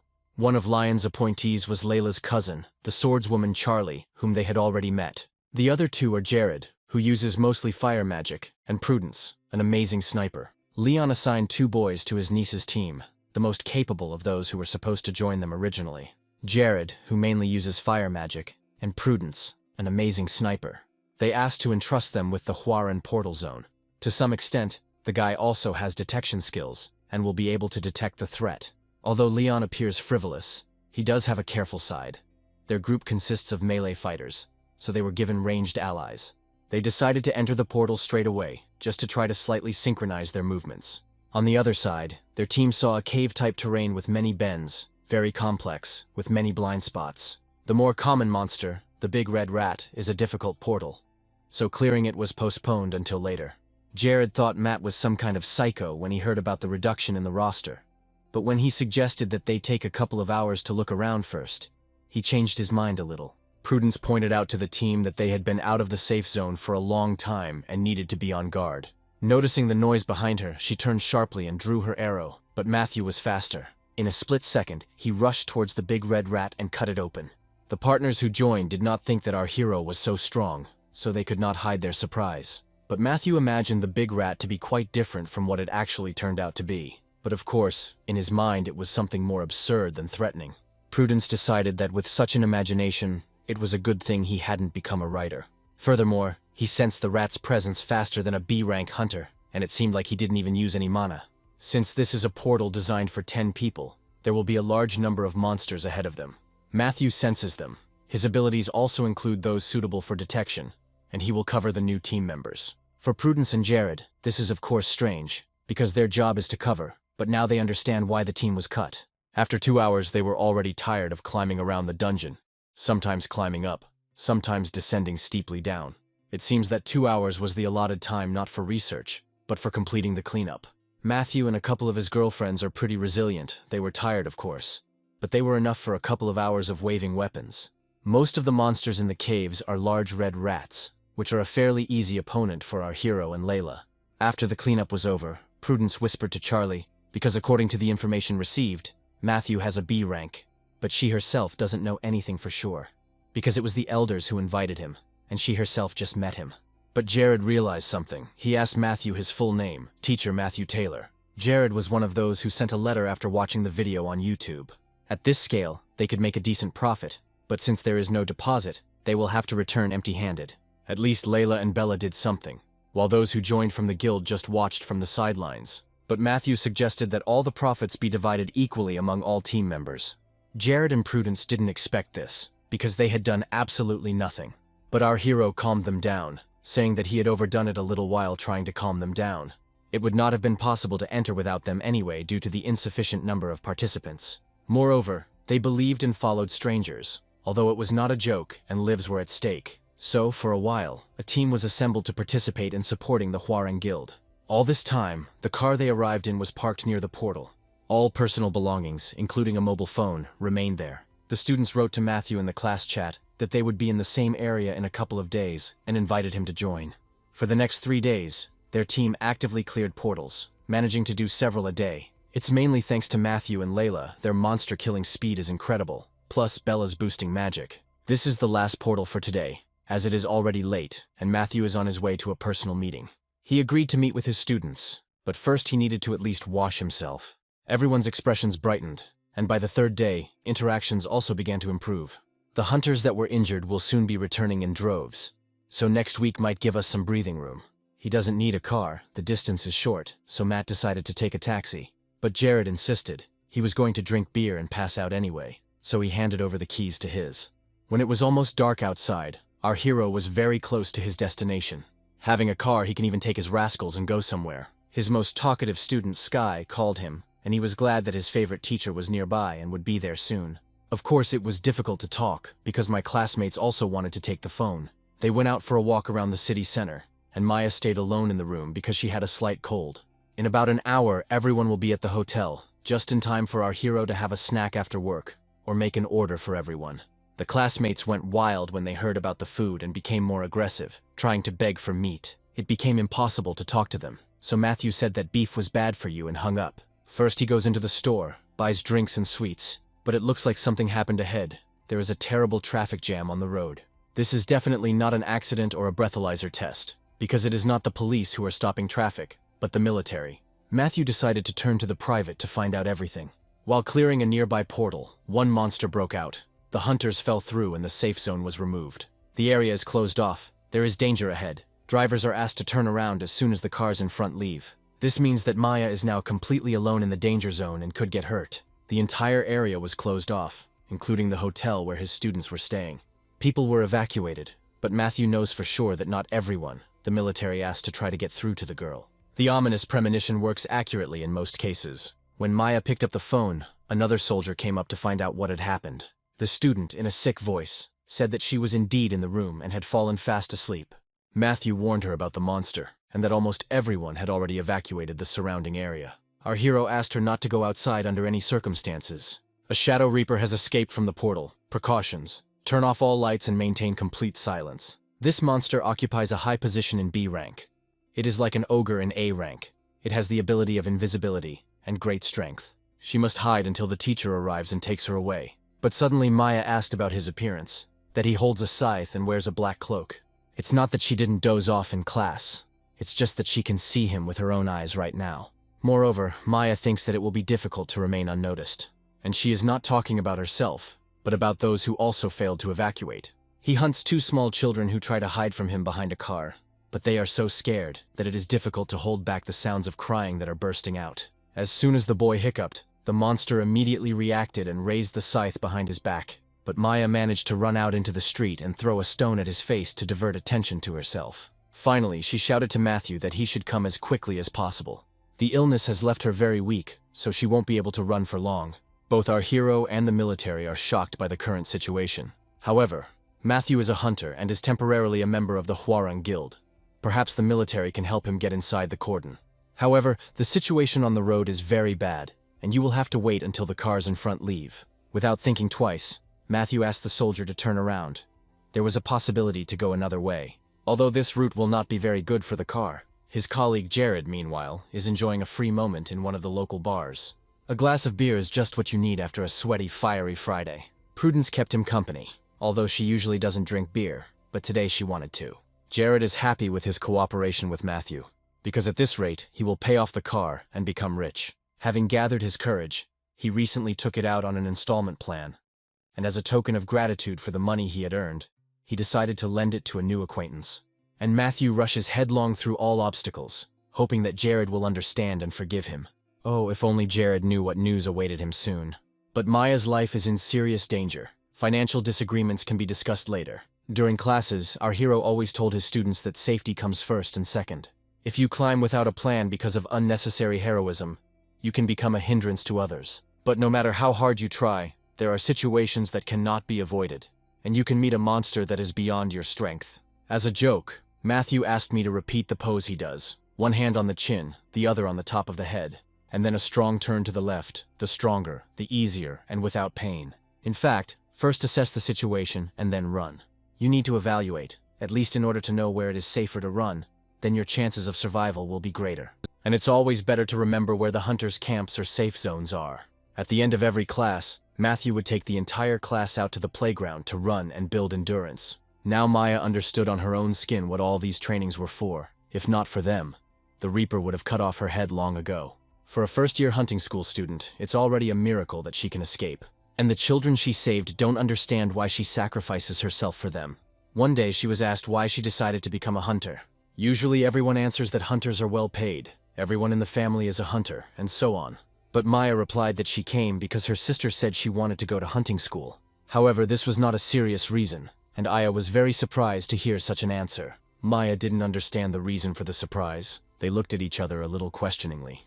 And then Aya reminded her sister that she made this decision when she was just a baby. As a child, Maya watched a documentary about people who lost their families to monsters, and she decided to become a hunter to prevent as many such incidents as possible. She herself doesn't remember this, but her sister thought she was cool. She decided to become a hunter to help and protect Maya. If she pretended not to notice those days, she could survive. But if she returned, she would not be able to look her sister in the eyes. If you run straight, there will be cover. You just have to run as fast as you can. She asked the children to hide in the building, and she would bring the hunters. But then he disappeared, dissolved right before her eyes. This is the most dangerous ability of this monster.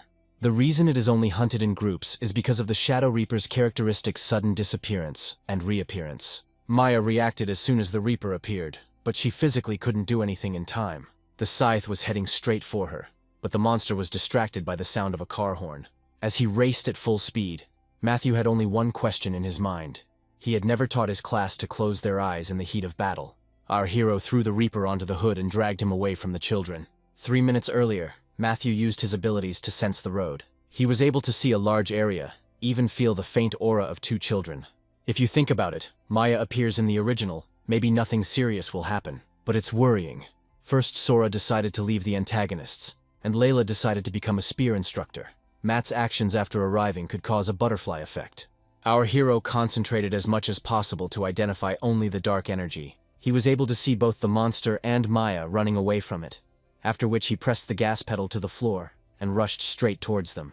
The car, taking the Shadow Reaper with it, flew into the body of water located directly behind them. Matthew jumped out of the car, gathering his inner energy into his right hand and breaking through the windshield. With such technique, he didn't even need a sword to destroy the monster. With one blow, he split the Reaper's head in 2. Maya was crying, either from fear or from happiness. Seconds ago, she was ready to say goodbye to life. Once the monster was defeated, Matthew fell into the water, and Jared's car was already parked at the bottom. It was good that there was little aura. If there had been more people around, he could have been late. When he got to the shore, he asked how Maya was feeling. Unable to contain her emotions, she rushed to the teacher and burst into tears. Although she only went outside because of the children, she herself was very scared. She was not hurt, but she is very worried that because of her, an expensive car sank. Suddenly, Matthew himself thought about it. Most likely he will have to pay for it out of his own pocket. Meanwhile, the night in the area is getting deeper and deeper. Police, a military vehicle, and an ambulance arrived at the hotel to examine the children. After the Shadow Reaper was captured, swift action was taken. All thanks to the children who were the first to run away and report it to the relevant authorities. Judging by the equipment, even those hunters who were combing the area have arrived. Maya decided not to call her parents, otherwise they would take her home immediately. Good deeds are good, and helping is good too. But there is no point in sacrificing your life. However, Maya hoped for salvation from the hunters or the military, or Matthew himself. But if he had been even a second late, the Dark Reaper would have cut her into 2 pieces. But the student changed the subject. Why waste such a beautiful appearance? With such a beautiful face, you need to be a popular superstar, not covered in blood. She thanked Matthew for saving her and said goodbye. The next time they would meet would only be at school. A police officer came up and reported that they had managed to extract the Reaper's body. He was impressed by this, so he asked our hero about his activities. He thanked them for their help, because if it weren't for Matthew, they would have been on alert for several more days. Our hero was asked to follow him to headquarters, as a report on this matter needed to be filed. At that moment, Matthew realized his mistake. First, he spoke with the security leadership, explained what had happened, and received thanks. Afterwards, the governor came to talk, and the conversation turned out to be almost the same as the last one. Then the hunter who had let this monster escape came to apologize. They could have gathered everything together first. Then there would have been no need to repeat ourselves. You say hello, explain the situation, and then someone else appears, and the cycle continues again. Matthew's expression changed, and he asked what reward awaited him for the work he had done. The guild that lost the monster stated that they would pay a reward for the Reaper's body and for fixing the problem. They would also buy a new car for Jared with full compensation. The governor also said that he would consider giving a righteous award. A monetary reward is good, but the righteous award did not particularly appeal to Matthew. Moreover, if he receives even such a reward, he will definitely fall into the sights of the antagonists. Our hero suggested giving this award to his student Maya, since she risked her life to save 2 children. Since there was nothing else to do at headquarters, the policeman offered to take Matthew where he needed to go. Our hero still hopes to make it to the butcher's shop and have dinner with his students. They told him that they really wanted to eat beef. Matthew gained enough to feed everyone. Sky was drooling so much that he couldn't even wait for her to finish frying. Apparently, the guys didn't have time to have a proper dinner, and Matt was worried about Maya for nothing. He was even offered to take a free room in a hotel and spend the night there. Besides, he had already agreed to go to the beach with the students in the morning. It was late, there was no point in running around, and then we can play board games together. The next day the children played water polo, although in groups of 4, and Matthew was relaxing on a sun lounger with a cocktail. Now it looked more like a vacation. He noticed that the boys had good stamina, so he decided to increase the physical activity starting next semester. In a friendly manner, the girls teased Sky by pushing him under the water. Then the boys started whispering among themselves. And suspiciously cunningly, everyone looked at Matthew, as if they were plotting something. Their teacher is always alone. They decided that he is bored, although in fact he is very good. They began to call him into the water so that our hero would play with them. While they were chatting, Aya snuck up from behind, but Matthew had already spotted her. The girls rushed at the teacher from both sides, trying to grab him, but this was not their level. Matthew ran away, but managed to press certain points on their bodies. Sky screams that they are losing him, but their bodies have stopped moving. He would like to master this technique too. It's too early for them to challenge their teacher. They're only first years. Matthew decided to go get some drinks while Maya sat in the shade and kept an eye on the boys. It's not a matter of special treatment. She's just the calmest of everyone present. Sky asked what would happen to the girls and learned that he would let them go in about 10 minutes. It's a good thing he was on his teacher's side since the pizza. The boy followed Matthew to the cold drink stand, and Maya is having fun as best she can with 2 statues on the beach. The sister really didn't even flinch, but she would soon come to her senses, and the ridicule would not be forgotten. They didn't expect this from Maya. She's the worst of all. She did everything as if she was quieter than water, lower than grass. However, all their threats are useless, because the teacher loves her more. But the girl's attention was drawn to the guys heading straight towards them. There are 3 handsome men, and they don't seem particularly decent, and two of the girls can't move. They asked how old the beauties were and if the girls would like to have fun with them. The situation has become very uncomfortable. We can only hope that the effect will soon pass, or the teacher will return.